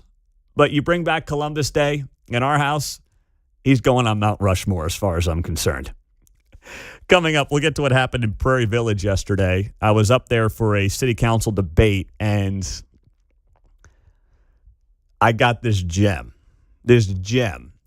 of the ultimate Prairie Village woke moment you do not want to miss coming up next. We love the Italians.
I didn't think I'd get a moment like this last night, but right before we wrapped up in Prairie Village, I did. And I should have known something like this was going to come.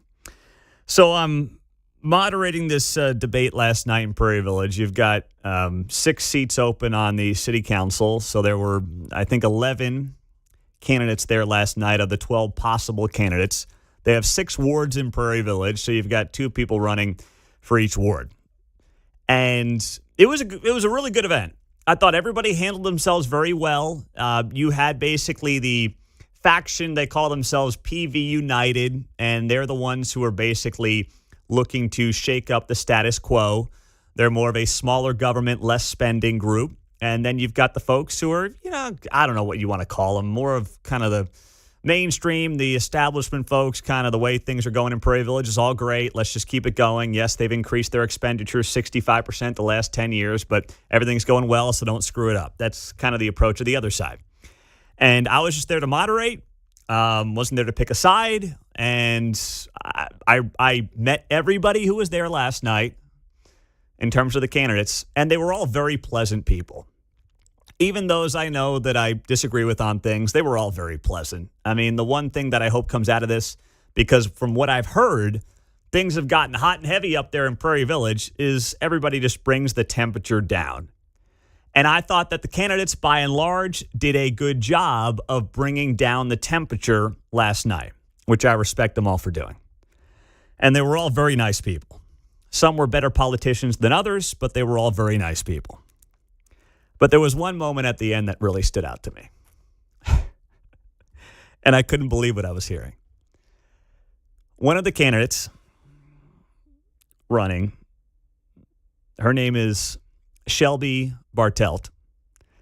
In her closing statements, she comes out and she says this about Prairie Village and about those of us in the room. And I know many of you didn't come here with the intention to have your mind changed. I know that you are passionate about your candidate and the reason that you want to vote, and I respect that. Many of us are living in homes that are appreciating faster than anywhere else in the country. But we're also sitting in a room of privilege. Correct me if I'm wrong, but I don't see one person of color in this room. And I find that disheartening, to be honest. We are in a community of privilege. I don't see one person of color in this room, and I find that disheartening. Then you should move. I was thinking there was a simple solution. If it's that important to you to live in a community that has fewer white people, there are plenty of those around Kansas City. Move to them. That's where this whole rich white liberal guilt thing doesn't work, because the solution is so easy. The solution is so simple.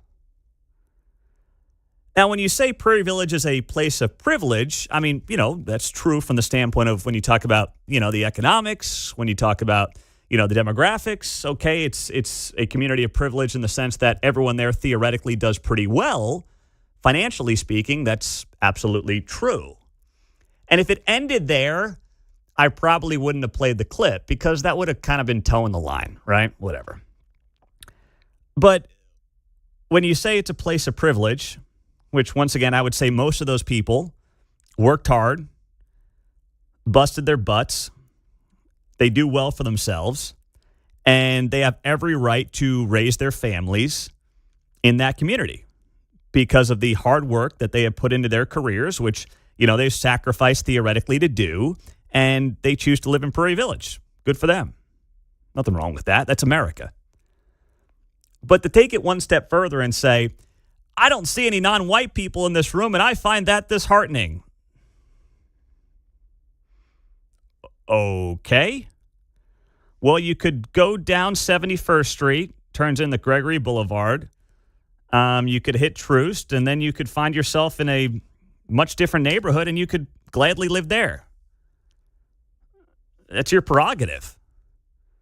So if that's such a problem for you, then leave Prairie Village.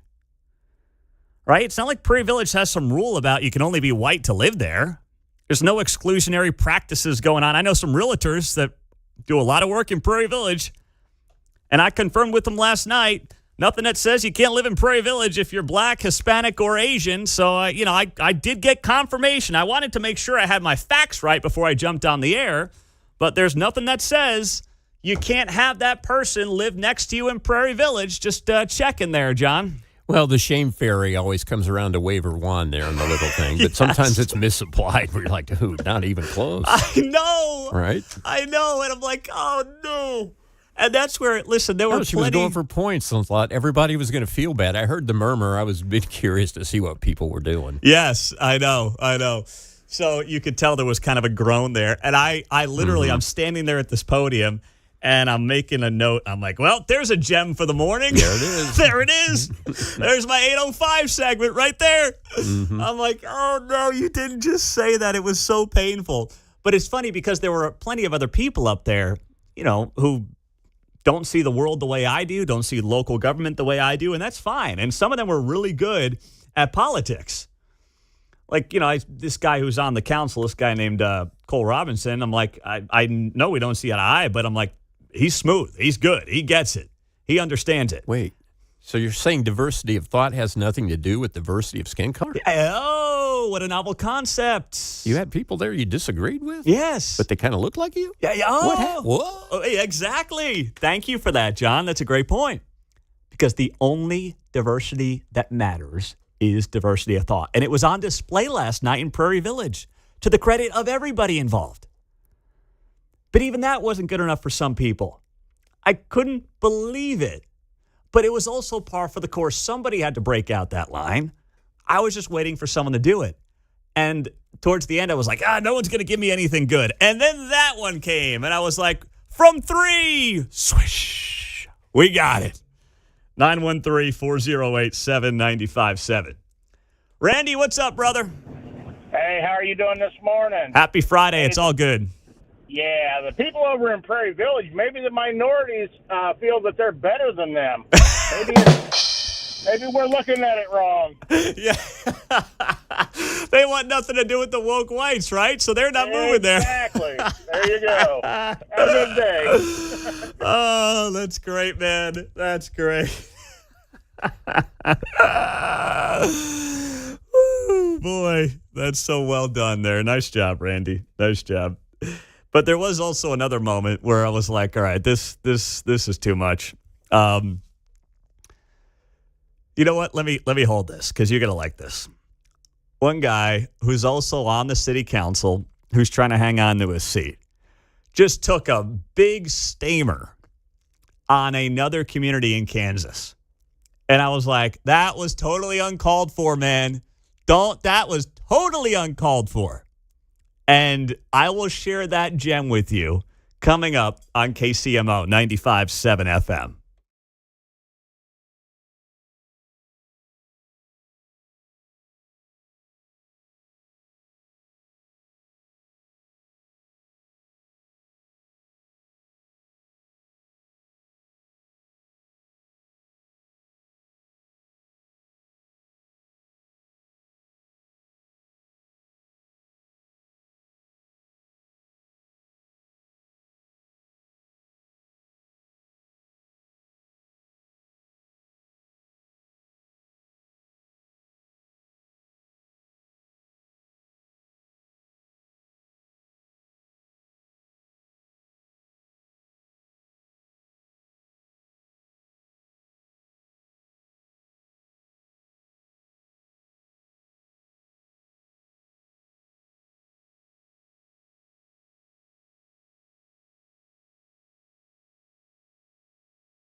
From Overland Park to Parkville, you're listening to Mundo in the Morning on 95.7 FM, KCMO Talk Radio.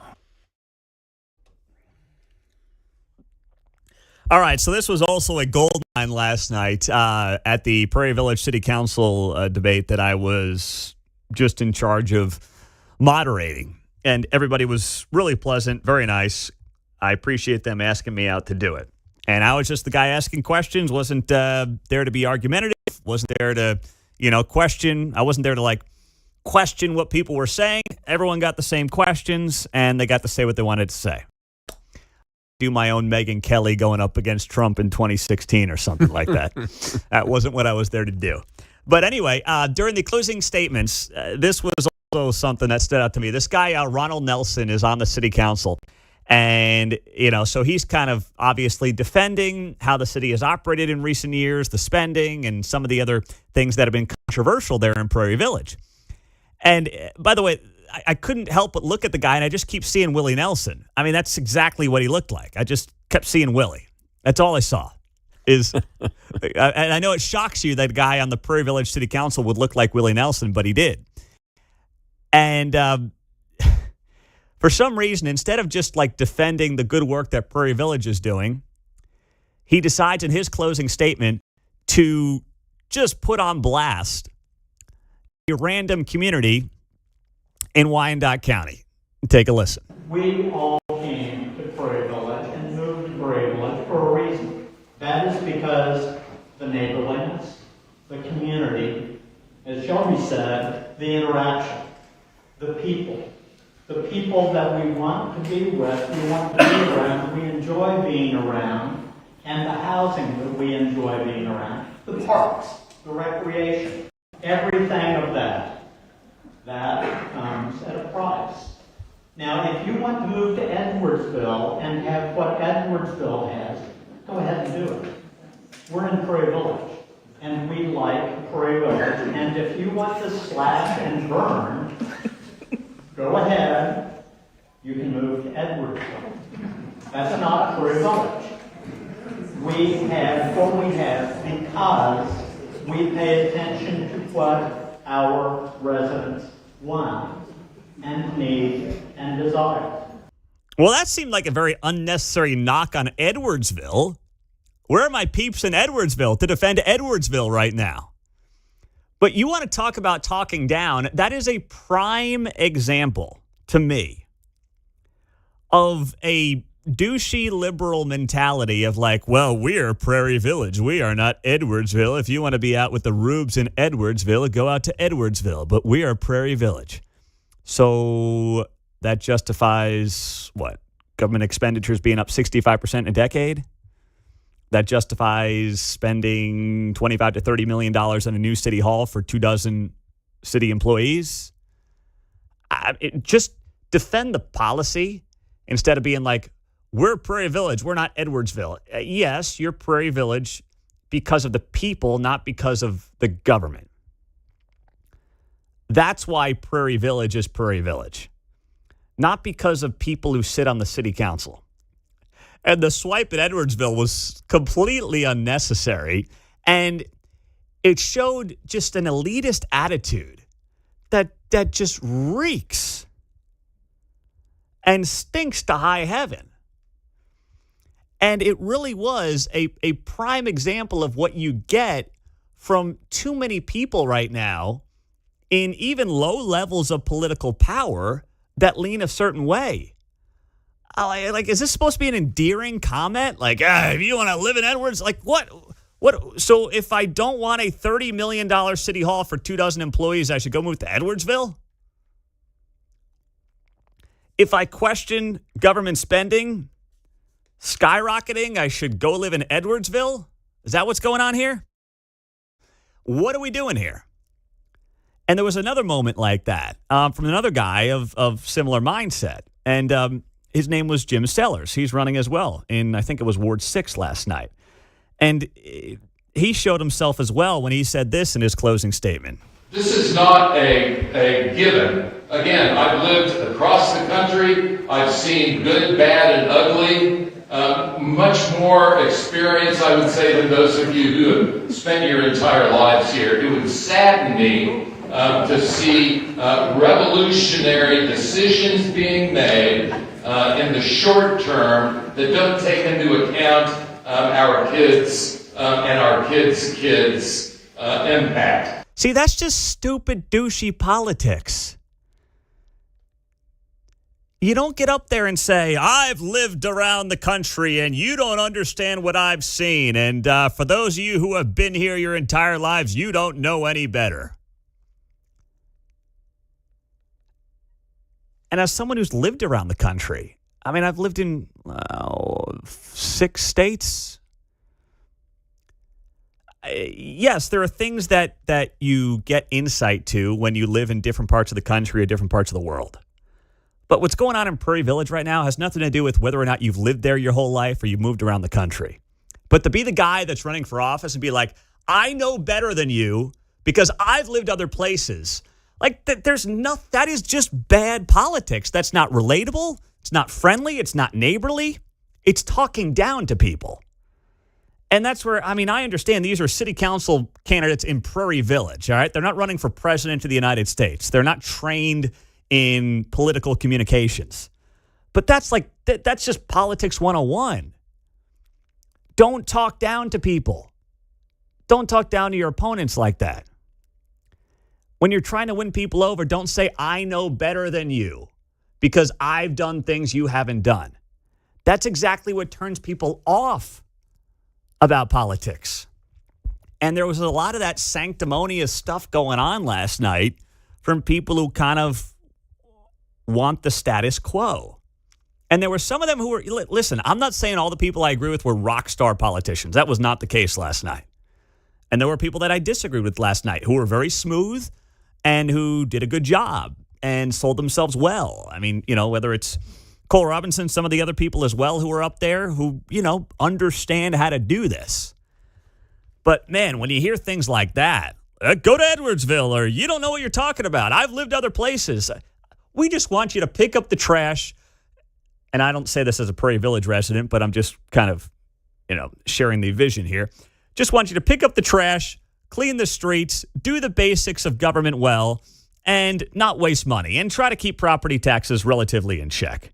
All right? That's it. And this notion of, well, what are you going to cut? If we scale back spending, you're not getting your trash picked up is so disingenuous. All right, so disingenuous. Rick, what's going on? Hey, good morning, Pete. I just wanted to say back in the old days, we didn't sugarcoat it and put all the little handles or titles or whatever you call them on it that you put on them today. We just called them plain old snobs, man. I could live anywhere in the Kansas City area I wanted to, and in the middle of my 40 acres is fine with me away from people like that. All right. Well, bless you there, Rick. Thanks, buddy. Hey, thanks for covering it. On the text line, you bet. Pete, I live in Edwardsville. Our city council voted to maintain revenue neutral for next year. I will take Edwardsville any day of the week. That is on the text line, 913-408-7957. Pete, that's why they call it Pretentious Village.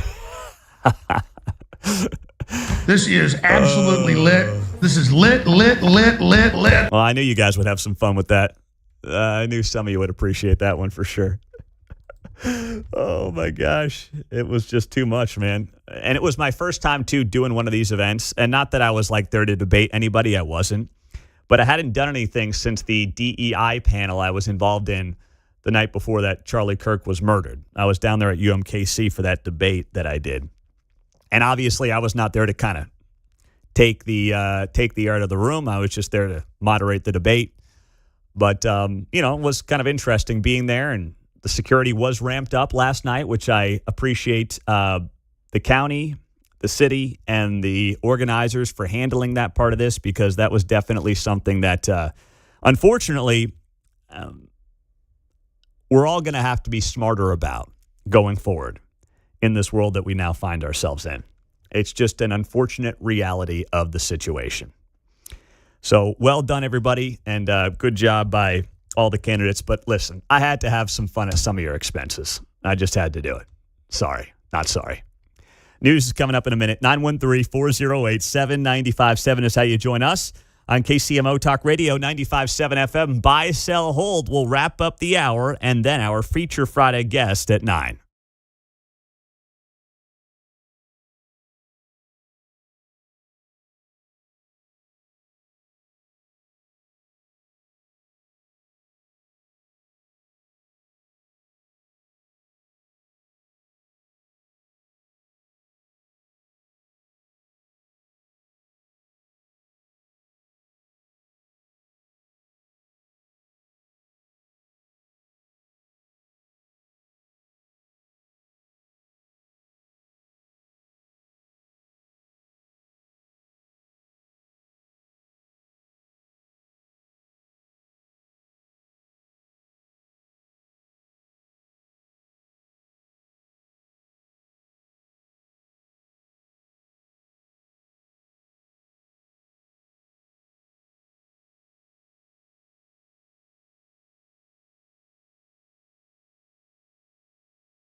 Hey, it's Kevin Keatsman. Stick around. I'm coming up at 10 o'clock right after Pete Mundo on KCMO 95.7 FM.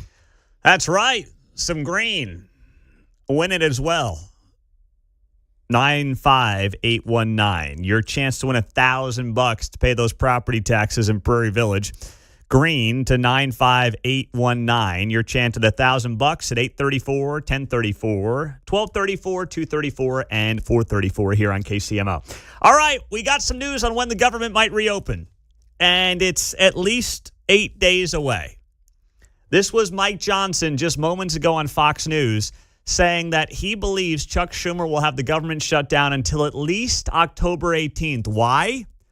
Well, he'll explain here on KCMO. Let's listen in. A very patient guy, but I have had it with these people. They're playing games with real people's lives. The theory we have right now, they have a Hate America rally that's scheduled for October 18th on the National Mall. It's all the pro-Hamas wing and the Antifa people. They're all coming out. Some of the House Democrats are selling T-shirts for the event, and it's being told to us that they won't be able to reopen the government until after that rally because they can't face their rabid base. I mean, this is serious business hurting real people. And I'm beyond words. I can't believe they're actually doing this. Yeah, Mr. Speaker, you're talking about that No Kings rally. Real quickly before we move on to another topic. So that was Mike Johnson, Big Mike Johnson, moments ago on Fox News, saying that their belief now is that they can't allow the government to reopen until after the No Kings protests happen next Saturday. So there's one in Kansas City, by the way. It's at Mill Creek Park coming up Saturday, October 18th, No Kings, 2 to 4 p.m. Of course, they call it the Nationwide Day of Defiance. But you guys had one of those a few months ago. I mean, how many do you have to have? No Kings. Trump is the king or something like that, I guess. They gotta fight the king or something. I don't know. Man, they love conjuring up these weird ideas in their minds, right? Don't they? I mean, it's already worked. We don't have a king. So unless they're going to toss out 4 cards out of a deck of 52 there.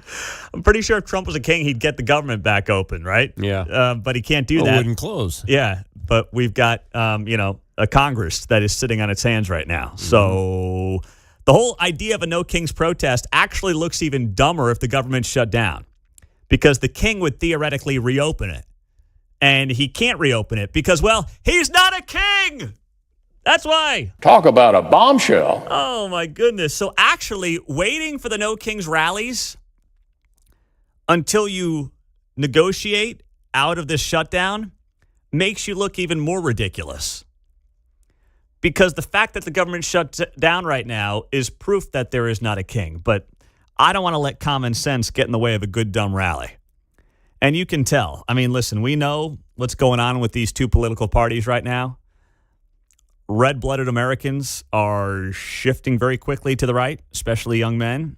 And, the big problem you've got on the other side right now, and you've seen reports, I've seen reports like this, where you've heard people anonymously talk about this on Capitol Hill in particular, that part of the problem is they're trying to figure out how to get back into the good graces of men, especially young men right now.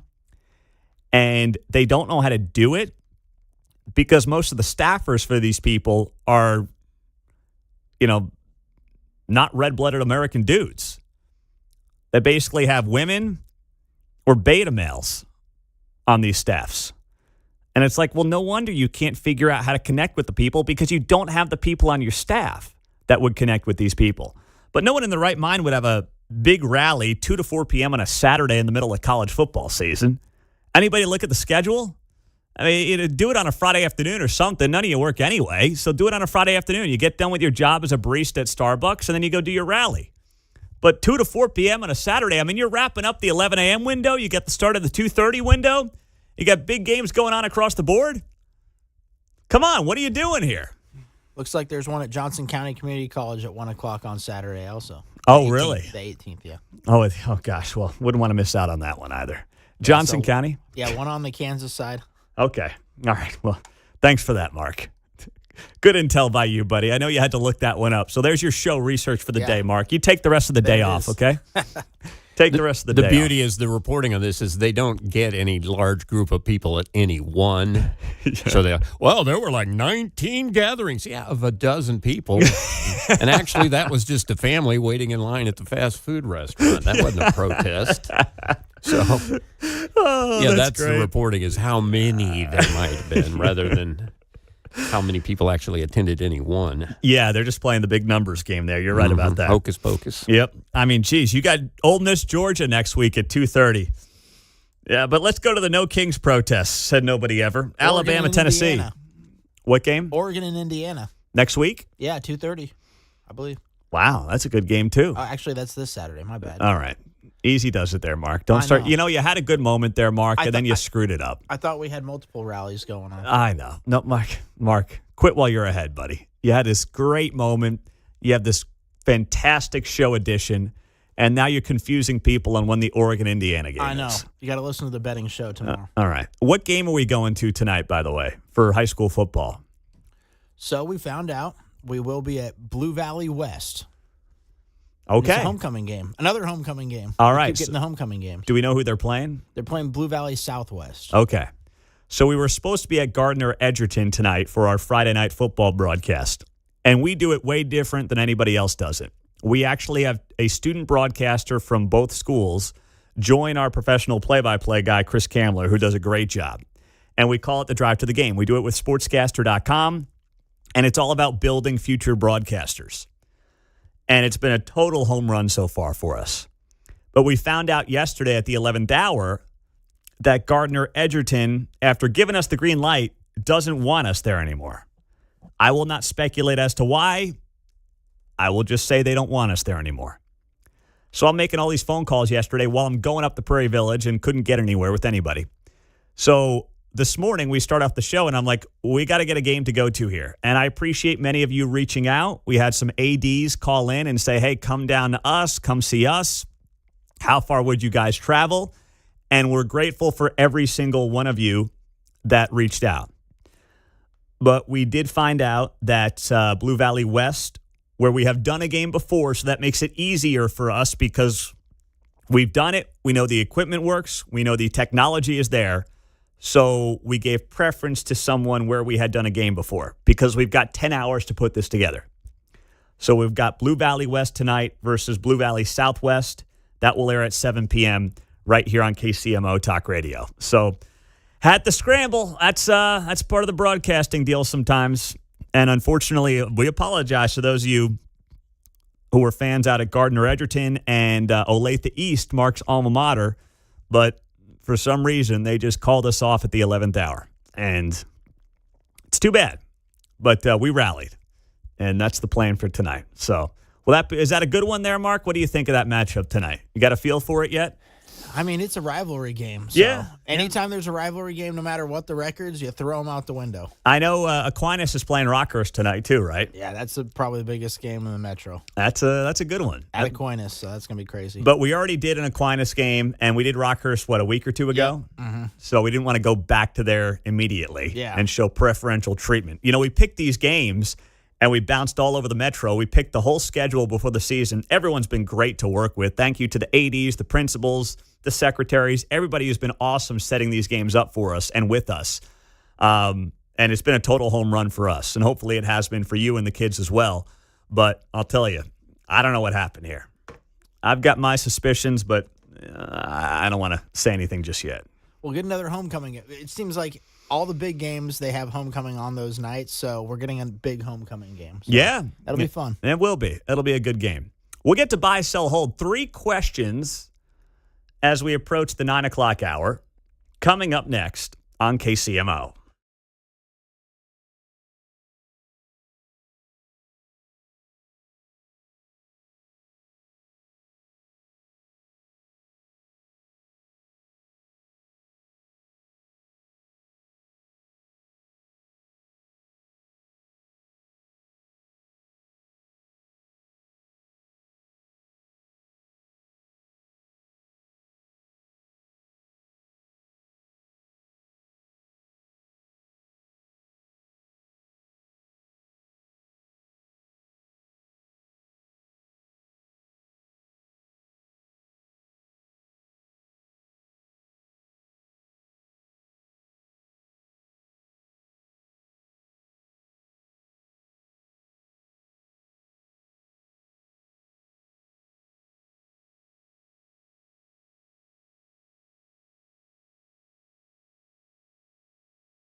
From Smithville to Shawnee Mission, you're listening to Mundo in the Morning on 95.7 FM, KCMO Talk Radio. It is 8:49. Happy Red Friday. We got the Chiefs and the Lions coming up on Sunday night. Try to get back in the win column, get back to the 500 mark, but it is that time of the morning on a Friday. Let's do it. It's time to buy, sell, How about it in 12 and a half, 15? and hold. All right, John, what do you say, my man? Buy, sell, or hold. Candidates wanting to seek election to the Jackson County executive position in November of 2026 should not be considered to see out Frank White's term. Buy, and buy again. I would love it if the Jackson County legislature would pass a law, a rule, whatever you want to call it, that says those running right now to be the interim county executive cannot seek re-election coming up next year. That would make it so that you would have people like Kay Barnes who would understand this is an interim role. There's nothing else for me after this. I'm not doing this to get a leg up on the executive's race come next year. I'm just doing this to basically give back to my community. I would love it if that would happen. I'm not going to hold my breath on it.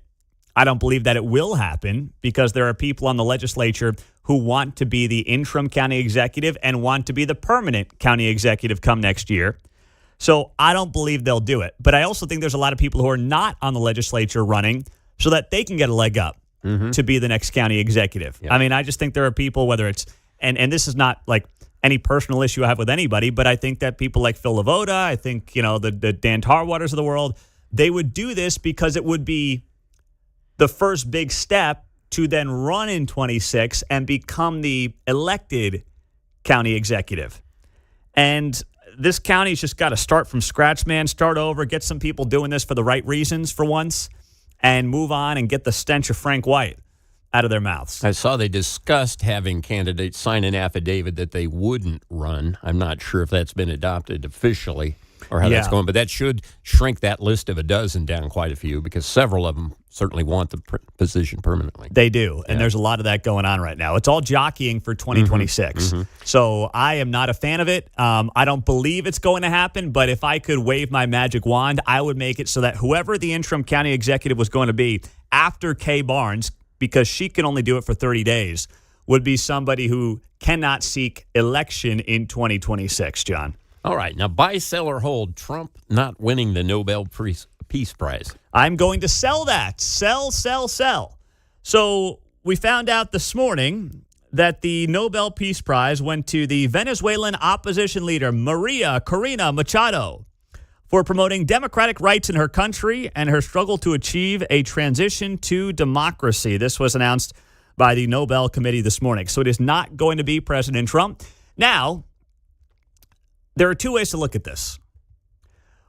The first way is, well, this was really an award for 2024, not so much 2025. And while Trump might deserve it, especially in the wake of the news this week, after the ceasefire between Israel and Hamas, he deserves it. That's true, but that's probably more of an accomplishment that might earn him the award in 2026, not in 2025. The other side of it is, well, Obama won it in 2009. That was his first year in office. So once again, if it's for the year prior, Obama winning it in 2009 doesn't make any sense because the guy was elected in 2008. And let's be honest, and Trump called this out yesterday, and it was hilarious. Obama had no business winning the Nobel Peace Prize in 2009. None. They gave it to him because he was the first black president. That's it. Now, they cited the fact that he was promoting nuclear non-proliferation and new climates in international relations, especially in reaching out to the Muslim world. That's why they gave it to him in 2009. But even Obama, and he's not one to be sheepish, even he was like, I don't know about this one. And Trump went off on it yesterday, as only Trump can. He got a prize for doing nothing. Exactly. Obama got a prize. He didn't even know what he got. He got elected, and they gave it to Obama for doing absolutely nothing but destroying our country. No, he was not a good president. The worst president was Sleepy Joe Biden. but Obama was not a good president. Are you going to do something with the They gave Hezbollah? him a prize. How many months after he won the election, then they gave him the Peace Prize, right? It was right before he was elected. Are you going to take My election was a much more important election. Oh, man, that's the most Trumpish 29 seconds you'll get this week right there. So he's not wrong. Like, Obama wins it the months after he gets into office, and you can make the case, hey, Trump did a lot more in these last few months than Obama did his first few months. But, Trump was never going to get the benefit of the doubt. But I'll hold out hope for 26 based on how 25 is going on the international stage, John. This feels like the NCAA tournament where the basketball team wins their marquee game right before Selection Sunday. A little late. Yeah. Now. Yeah. But, that's a good point. It's kind of like that. The timing wasn't quite there, maybe. I'm We'll with see. you. All right. Buy, sell, or hold Mark's Chiefs parlay for Sunday night against the Lions. Okay. All right, Mark. And a couple people came up to me last night in Prairie Village, and they said, is Mark really a parlay aficionado? I said, well, it depends on the week. So, but he's definitely a degenerate. So what do you got for me? Yeah. All right, let's go with Patrick Mahomes, 250 yards passing. He seems to be passing the ball better lately, and the Lions have 2 cornerbacks out, so I think he's going to get the passing game going this week. Patrick Mahomes, 15 yards rushing. So just needs to run the ball for 15 yards. He's done that in every game but one this year. Travis Kelce, 25 yards receiving or more. Isaiah Pacheco, 20 yards rushing or more. Kareem Hunt, 20 yards rushing or more. Here's the one that's going to get me because I heard your prediction earlier. Chiefs winning the game by 3 points or more. What are the odds on this, Mark? It's plus 500, so 10 to win 50. Well, I'm selling it because I don't think they're going to win the game. Yeah, exactly. I mean, forget all this other stuff. Mahomes throwing and rushing and Kelce and Pacheco and Hunt. That may happen, Mark, but I got to sell it because I gave a prediction this morning where I think the Lions win 31-24. If you want to do my parlay but put the Lions as the winner, your odds will actually go higher and you'll make more money. So okay. If you want to try that, yeah. up to you. Well, let's see then. Do I like Kareem? Do I like Pacheco? Do I like Kelce? And then, I like all of those, Mark, because I do think they'll be able to score, like I said, I think 24 points, but I think the offense will be okay. I'm worried about the Lions, who have averaged over 40 points a game the last 4 games in a 4-game winning streak. Makes sense. So I'm pulling for you, Mark. I know you need to hit one here one of these days, but based on what you gave me, I can't do it, brother. I can't do it. I'm sorry. What about Blue Valley West versus Blue Valley Southwest? You got a parlay for me there? Anything you can find on that one? I'd have to look up some of the kids. I don't know. I don't want to put it on them right now. All right, fine. I'm going to say they throw for 300 yards. Yeah. No, they do a lot more running in high school. I don't think the sports books are putting any parlays out there for Blue Valley West and Blue Valley Southwest. I'll say halftime runs long. Over on the homecoming halftime show. Oh, boy. By the way, over on Jack FM tonight, we've got number 3 and undefeated Blue Valley South versus number 4 undefeated Liberty. So that's a good game as well. Buy, sell, hold in the books. Coming up next on Feature Friday, we are going to talk to our man Johnny Calloway. Very few people have a better story than he does when it comes to Kansas City and his background next.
It is a Feature Friday on KCMO. We like to bring in a guest for a half-hour conversation, and we are happy to have on longtime friend of the show. He is Johnny Calloway. You can find him on YouTube here in Kansas City with his tens of thousands of subscribers. Just search Johnny, I.E. Calloway Sr. You will find him there. Subscribe to his channel.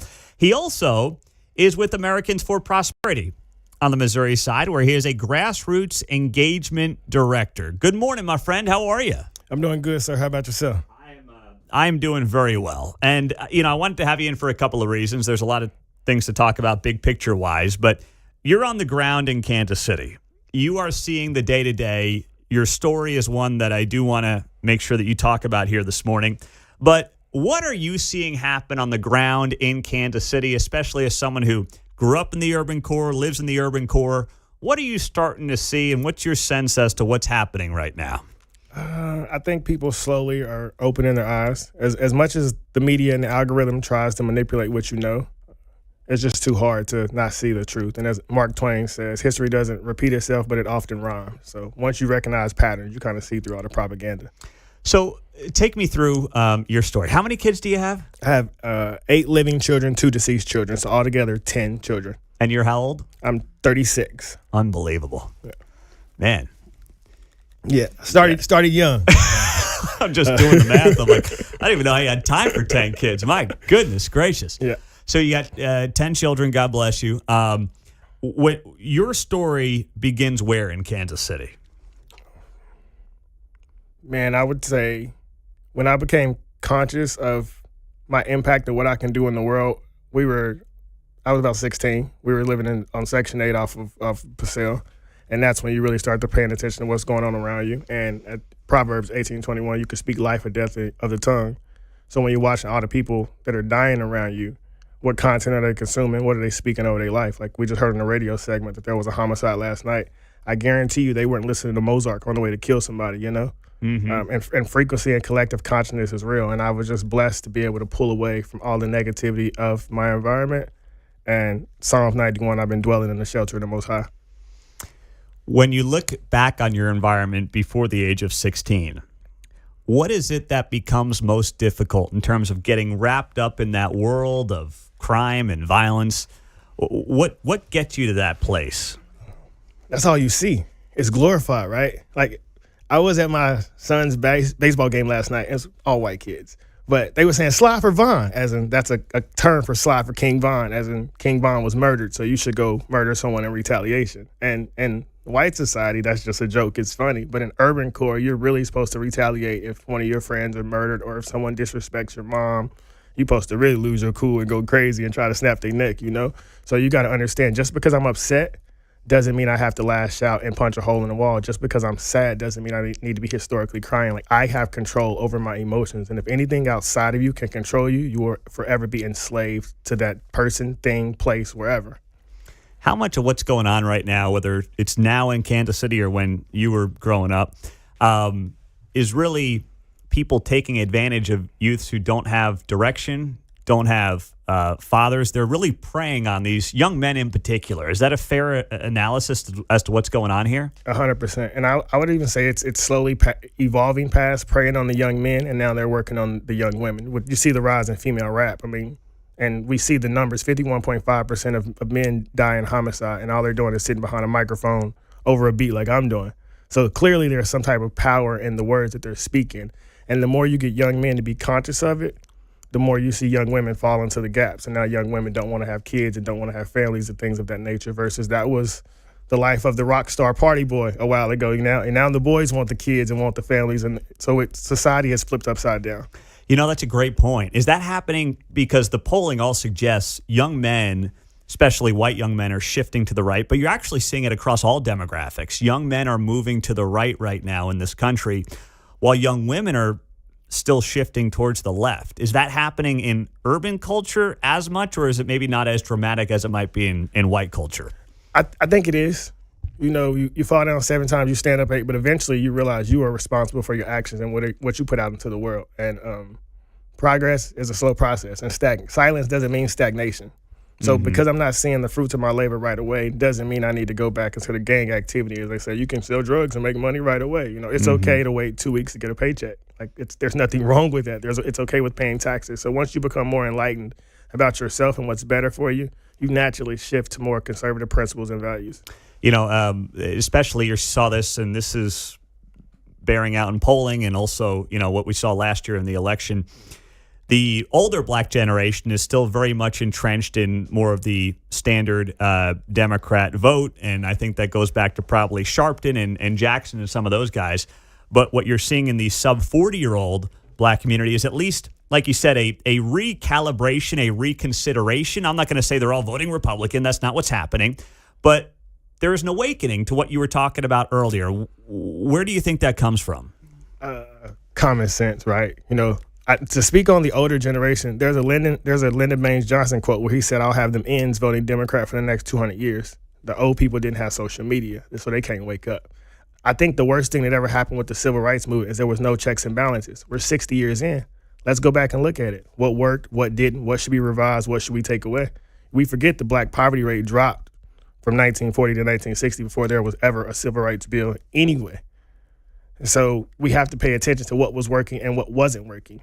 But you don't know a distraction is a distraction until it's completed its job distracting you. So if I can keep you looking at this carrot and this carrot, you never get to the root cause of the problem. And as we know, Democrats do a great job on moving the goalposts. Well, Lyndon Johnson was a huge racist. And people forget that. The guy was a massive racist.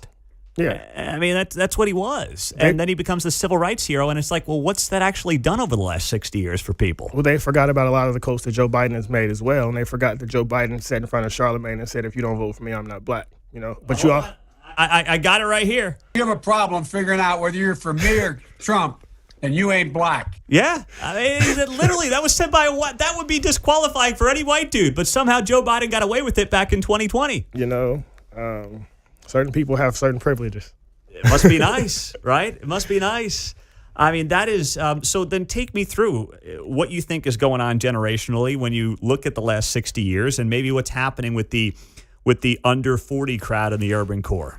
I think generationally, culture has always been pushed back to government, right? Think of NWA, think of a lot of these things. And granted, you can say they were organic or not, or they were propaganda or CIA pushed. Regardless, once you can sit back and I can go read the autobiography of Malcolm X, when I can read about Manning Johnson, there's just too much information out here for us to not be able to be enlightened. This isn't 60 years ago when you went to school and you only knew what your teacher told you. I could sit up and watch history channels for hours on my own. I can listen to a Yale College lecture on YouTube. So there's so much information for the younger generation to consume, and we can conversate with each other in real time. I can text, and somebody across the world can read it and give me their perspective. We're in the middle of Brave New World in 1984. That's a good way to put it. Johnny Calloway is here. You can find him on YouTube. Just search Johnny I.E. Calloway Sr. He's got a great channel there. He's also with Americans for Prosperity here on the Missouri side of the state line. So when you look at the work that you're doing and you see some of the grassroots changes happening in front of you, whether it's with Americans for Prosperity or just going around town, what is your sense? As Kansas City's been in its most violent stretch ever the last few years, and the criminals, sadly, are getting younger over the last few years. Is there this sense of like, we've got to break the system and try something new, or is there still, in your eyes, still too much of the maintain the status quo? I think it's too much of the maintain the status quo. I have a good friend who works in a lot of inner city schools. I won't mention his name, but he called me the other day. We've been knowing each other for probably like 5 years. He was on the other side politically than where I was. And he called me and he said, "Johnny, I'm starting to feel it." And I said, "You being too much of a man." And he said, "Yeah, man, the teachers, they want me to discipline the boys, but they want me to talk to them like this, or they want me to do them like this." I said, "They know, they want you to make them young women. And you got to back out the way and let a man raise a man." There was a lot of times to where my mother didn't like the way my father was disciplining me, but I needed it. And we 3-4 generations in, the boys who have only been raised by their mothers went to school where they only had female teachers, so they don't know how to act. No one has ever taught you how to conduct yourself properly and how to deal with the masculine energy that God has gifted you with. So when you look at the age of these boys slowly starting to take their own lives, I always put it in two perspectives. Either a young black boy, once he hits the age of 13, 14, 15, he's set to self-destruct and start becoming a violent murderer and a criminal, or there's something in that environment that happens around the same time that he goes through puberty. And you think about it, it's like, well, women obviously have an incredibly important role as mothers, but they can't play father. And we're 3 generations now into mom having to play dad, and there's nothing to suggest it's working out well. No. A book that I would recommend everyone read is No More Mr. Nice Guy by Robert Glover, and The Way of the Superior Man by David Dita. Because a lot of young men have never had father figures around at all. And the father figures that are given to us in the urban core are rappers. And we don't have any more stand-up married athletes. I mean, LeBron is married, but the rest of them got 4 or 5 baby mamas. And so when you can only copy what you consciously see in front of you. So you got to seek other outlets and other avenues so you can step outside of the box that's set for you by society. And when you think about LeBron James, I mean, listen, he obviously is not a conservative, but he's a classic example of a guy who's had tremendous success and has lived a fairly conservative life. Yes. He's used his amazing God-given talents to become the best in the world. He does have one wife who he stayed with for 20 plus years. Since high school. Since high school. He's raised kids with. They're still married. I mean, he's lived like a conservative. And he's one of these Jay-Z guys. and Beyonce live conservative. Yeah, but he's gotten tricked into this whole idea of supporting a cause and a movement and a party that doesn't cherish any of that right now. And it happens to a lot of these guys, sadly. What do you think that's all about? If you look at all the biggest stars, they all live conservatively. Mm-hmm. It's to do what I say, but don't do what I do. Mm-hmm. But you got to understand, in order to reap the fruits of the labor and get the benefits that they have, you got to follow those steps. Mm-hmm. So it's the greatest gotcha, and it's the greatest distraction in the world. Mm-hmm. And once again, you don't know a distraction is a distraction until it's completed its job distracting you. So you spent so much time saying it's the white man, it's this, it's that. And LeBron and Savannah are at home raising their kids every night. Yeah. They reading books to them. They driving them to practice. What you doing? Arguing with your baby daddy. Mm-hmm. Putting them on child support. Telling the kids that daddy ain't this, that daddy ain't that. It's true. Johnny Calloway's here on KCMO Talk Radio. It's good to have. And I don't think LeBron had a father growing up, right? Nope. Not in present one, at least.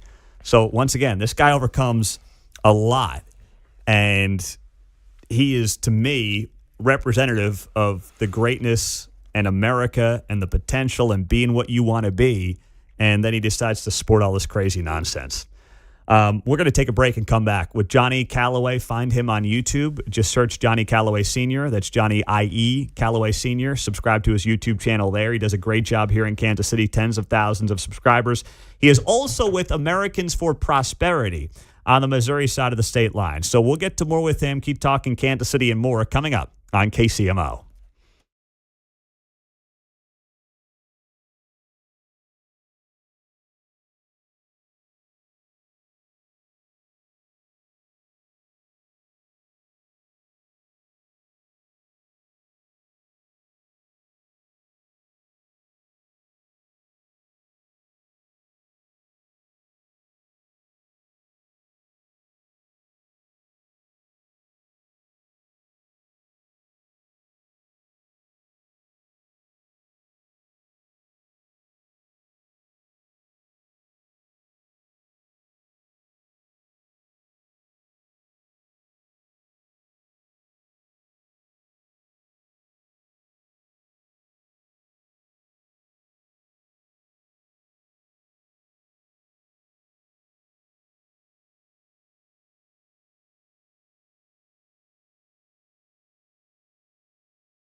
from Lenexa to Lee Summit. You're listening to Mundo in the Morning on 95.7 FM, KCMO Talk Radio. Join his tens of thousands of subscribers on YouTube. Johnny Callaway Sr. right here in Kansas City, also working with Americans for Prosperity. So I want to ask you, we were just talking about this during the break.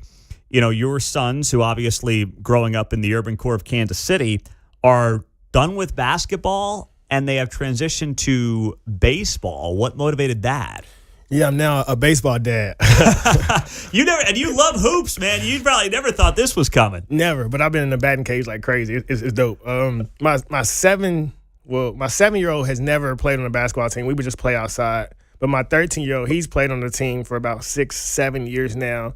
And as you get older, if anybody who's been in a basketball environment, you can't get away from rap music. You can't get away from all the kids wanting to do the dance. And for some reason, basketball and football, the kids bring a lot of emotional energy with them to those sports. I would say it's because most of them are raised by single mothers. You can take your pick on why it's so much emotion. But baseball, you just get to be relaxed and play and be yourself and don't have to worry about somebody being hyper aggressive because you scored a bucket on them or because you blocked their shot, or you know what I mean? Like, you watch the NBA and you watch the NFL and you see a lot of this, it's passed off as macho, but it's truly feminine to act this way. Like, just because you lost control of yourself. Like, this is a game that God has blessed you with the ability to play. Keep it within that realm. But yeah, my boys jumped into baseball, and it is probably the greatest thing that I ever could have imagined. If you ride through the east side of Kansas City, you'll notice it's a baseball field on probably every other block. But there's no one ever on them. No. I mean, baseball is done in the urban core, and I know even Major League Baseball is trying to figure out how to revitalize it. But we were talking about it during the break. Who are the top black baseball players right now? I mean, I thought of Mookie Betts. I don't even know if he's 100% black. Aaron Judge, but he's adopted, and I don't know if he's 100%. But you think about the history of Major League Baseball. I mean, obviously Jackie Robinson, but Willie Mays, Hank Aaron, Frank Robinson, Satchel Paige, Ernie Banks, through Barry Bonds, Ken Griffey Jr., and there is no really star black baseball player right now, and there hasn't been for a while. No fathers. See, for me to play basketball, I can just walk to a park and it's a bunch of other kids there. For me to play football, it's a bunch of other kids. For me to play catch, my dad is going to get a glove from me, and we're going to learn how to do that. That's a great point. Yeah, someone's got to throw you batting practice. Someone's got to play catch with you. Yeah. Mom can't do that. I mean, you know, she can, but it's not the same. Exactly. My son, 7 right now, mom is willing to play catch with him. I want dad to do it with me. My 7-year-old was actually in tears this morning because I had to come do this interview. He was like, Daddy, I don't want you to leave. I just want you to stay. He loves his mama to death, but the relationship and the bond that we have is something that cannot be replaced. And you're your children. I know they love their mom to death, but when daddy walks through the door, it's a different energy. Mm-hmm. That's a great point. And thinking about these baseball players over the years, I mean, Barry Bonds, Ken Griffey, their fathers were obviously figures themselves in that world. And you think about a lot of the top NBA players, just NFL players, not the case. Nope. Wow. I didn't put 2 and 2 together on that. I mean, we got to revitalize these baseball fields, though, because you're right. You drive around Kansas City or a lot of major American cities. When I go back to see family in New York, you drive through the Bronx and Queens, there's no one on these baseball fields. If you look at a lot of things that have fell off in American culture, it's because families fell off. Yeah, that's so true. You got kids leading kids, the blind leading the blind. What a bunch of kids going to teach you about life? Yeah. Outside of how to break in somebody's house and do something stupid, and we all in trouble by the police hoping we don't tell on each other. Yeah, don't be a snitch, right? Right. Man. Snitches get stitches, ain't that what they say? I got a couple minutes here. I want to really quickly ask you about, speaking of baseball, Frank White.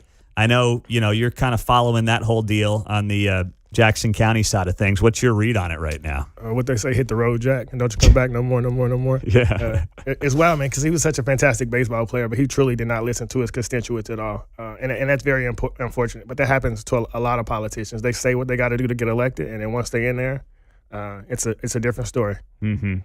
And then I got about a minute here, but you have a MAGA hat on, and you told me that you rocked that thing on the east side of Kansas City. Yeah. And what happens? Nothing. Nobody cares. It's just a hat. Like, it's truly just a hat. Like, it's just a hat. I was thinking, man, if I had a hat with a Confederate flag on it, I just don't buy into social fear. The most unique part about life is faith and fear both require you to believe in something that you cannot see.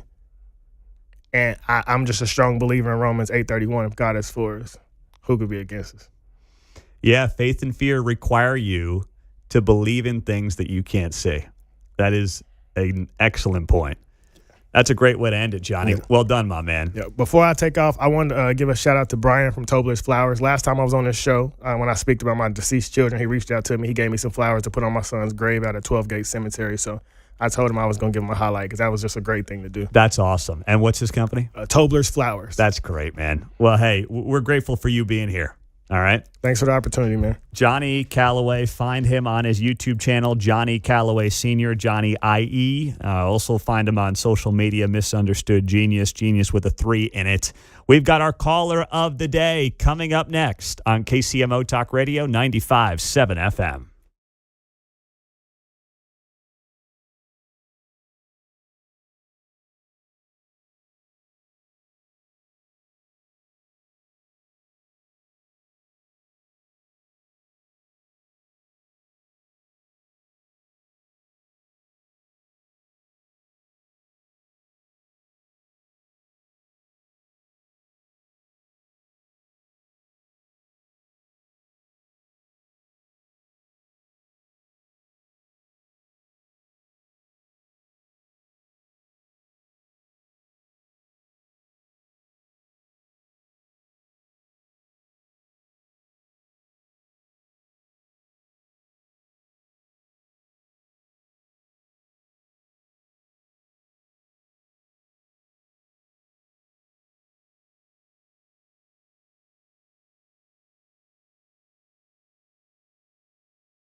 from Leawood to Liberty. You're listening to Mundo in the Morning on 95.7 FM, KCMO Talk Radio.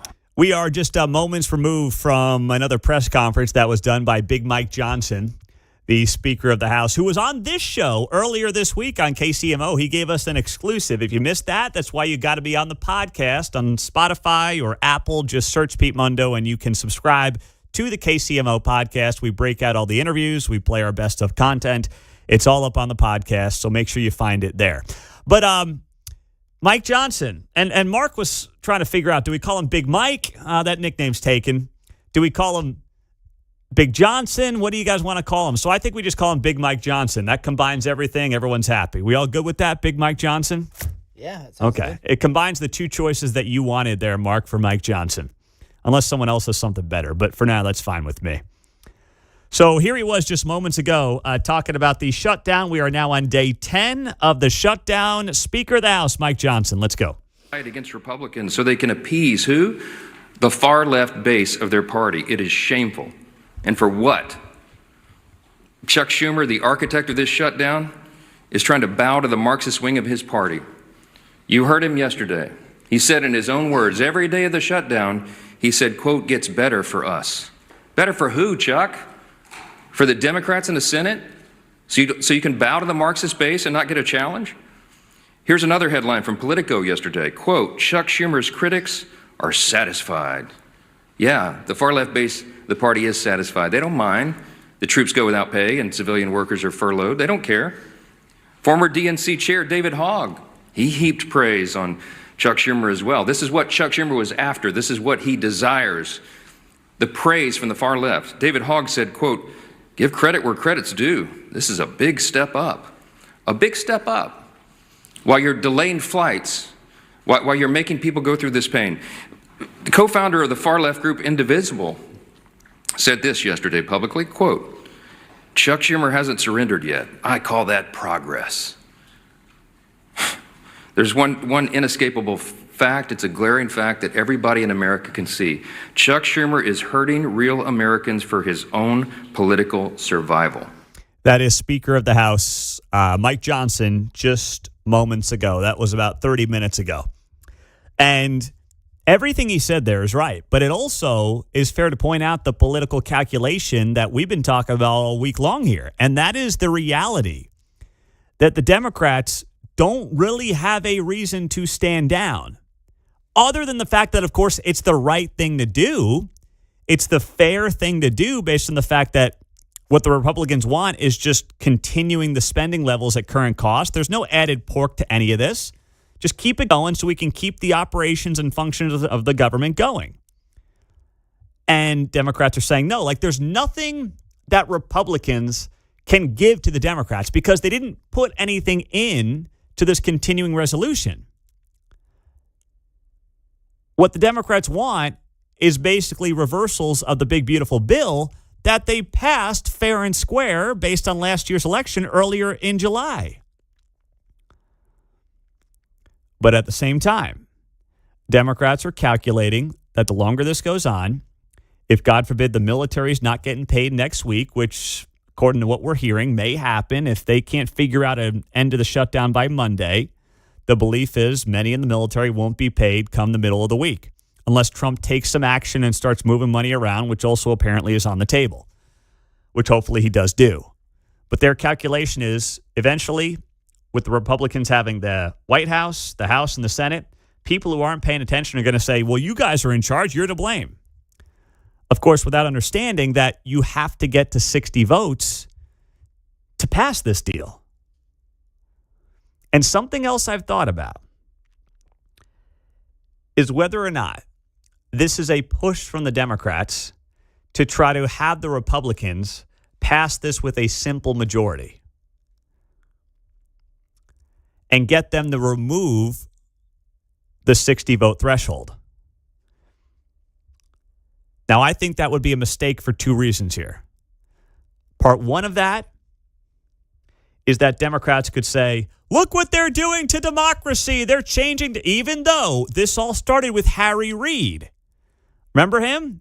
Ran the Senate out of Nevada during the early Obama years. And he's the first one who got rid of the 60-vote threshold on judges.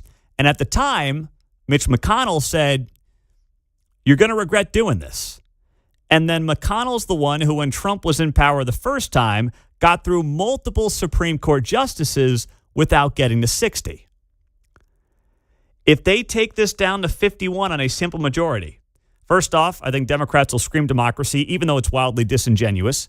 And the second part of that is when, I don't want to say if, I will say when, because the reality is there will be a day when Democrats have a lot of power again in this country. We all know that that's just how the country works.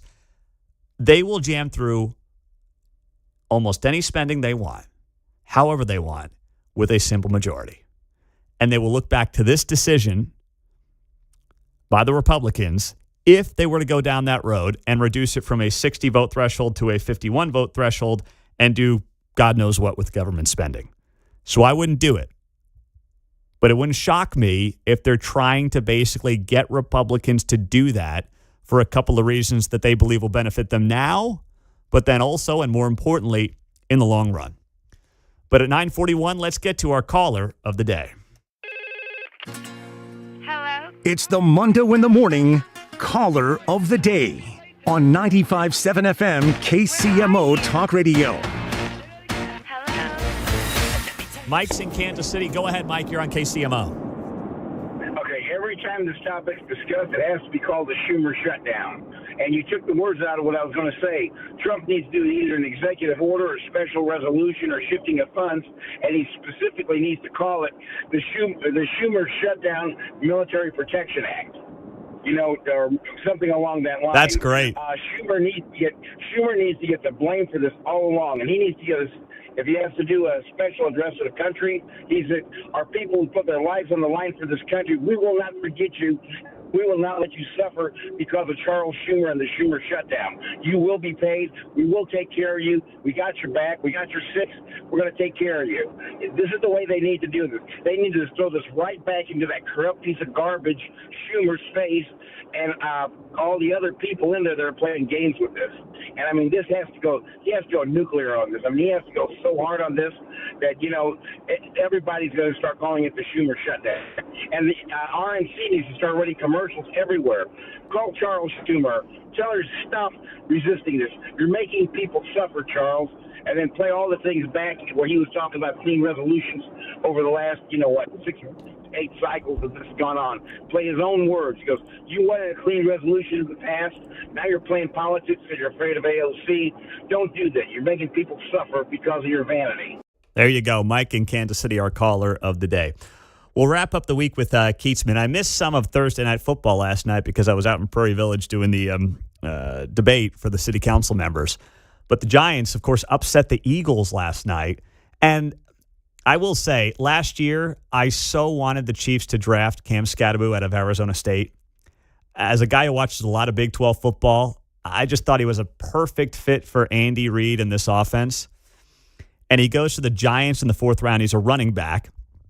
Was outstanding at Arizona State last year. Of course, they win the Big 12. They go to the college football playoff. They almost upset Texas. He can catch it out of the backfield. He can obviously rush it really effectively out of the backfield. And he goes to the Giants in the fourth round. I thought he'd be maybe a third-round guy. He falls to the fourth round, and I kept waiting for the Chiefs to make a move on him. I thought it was a perfect fit for Andy's offense, and they decided not to go that route. And now he's very quickly becoming a star for the New York Giants. We'll talk to Keatsman about whatever's on our mind. We got a lot to dive into with him coming up to wrap up the show on a Friday on KCMO.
Hey, it's Vince Coglianese. Catch my new show at 11 o'clock after Kevin Keatsman on 95.7 FM KCMO Talk Radio. This headline dropped this week, of course, in the wake of Taylor Swift's new album out. And the headline is, Morphing into MAGA. Taylor Swift fans call out cosmetic procedures after new interview goes viral.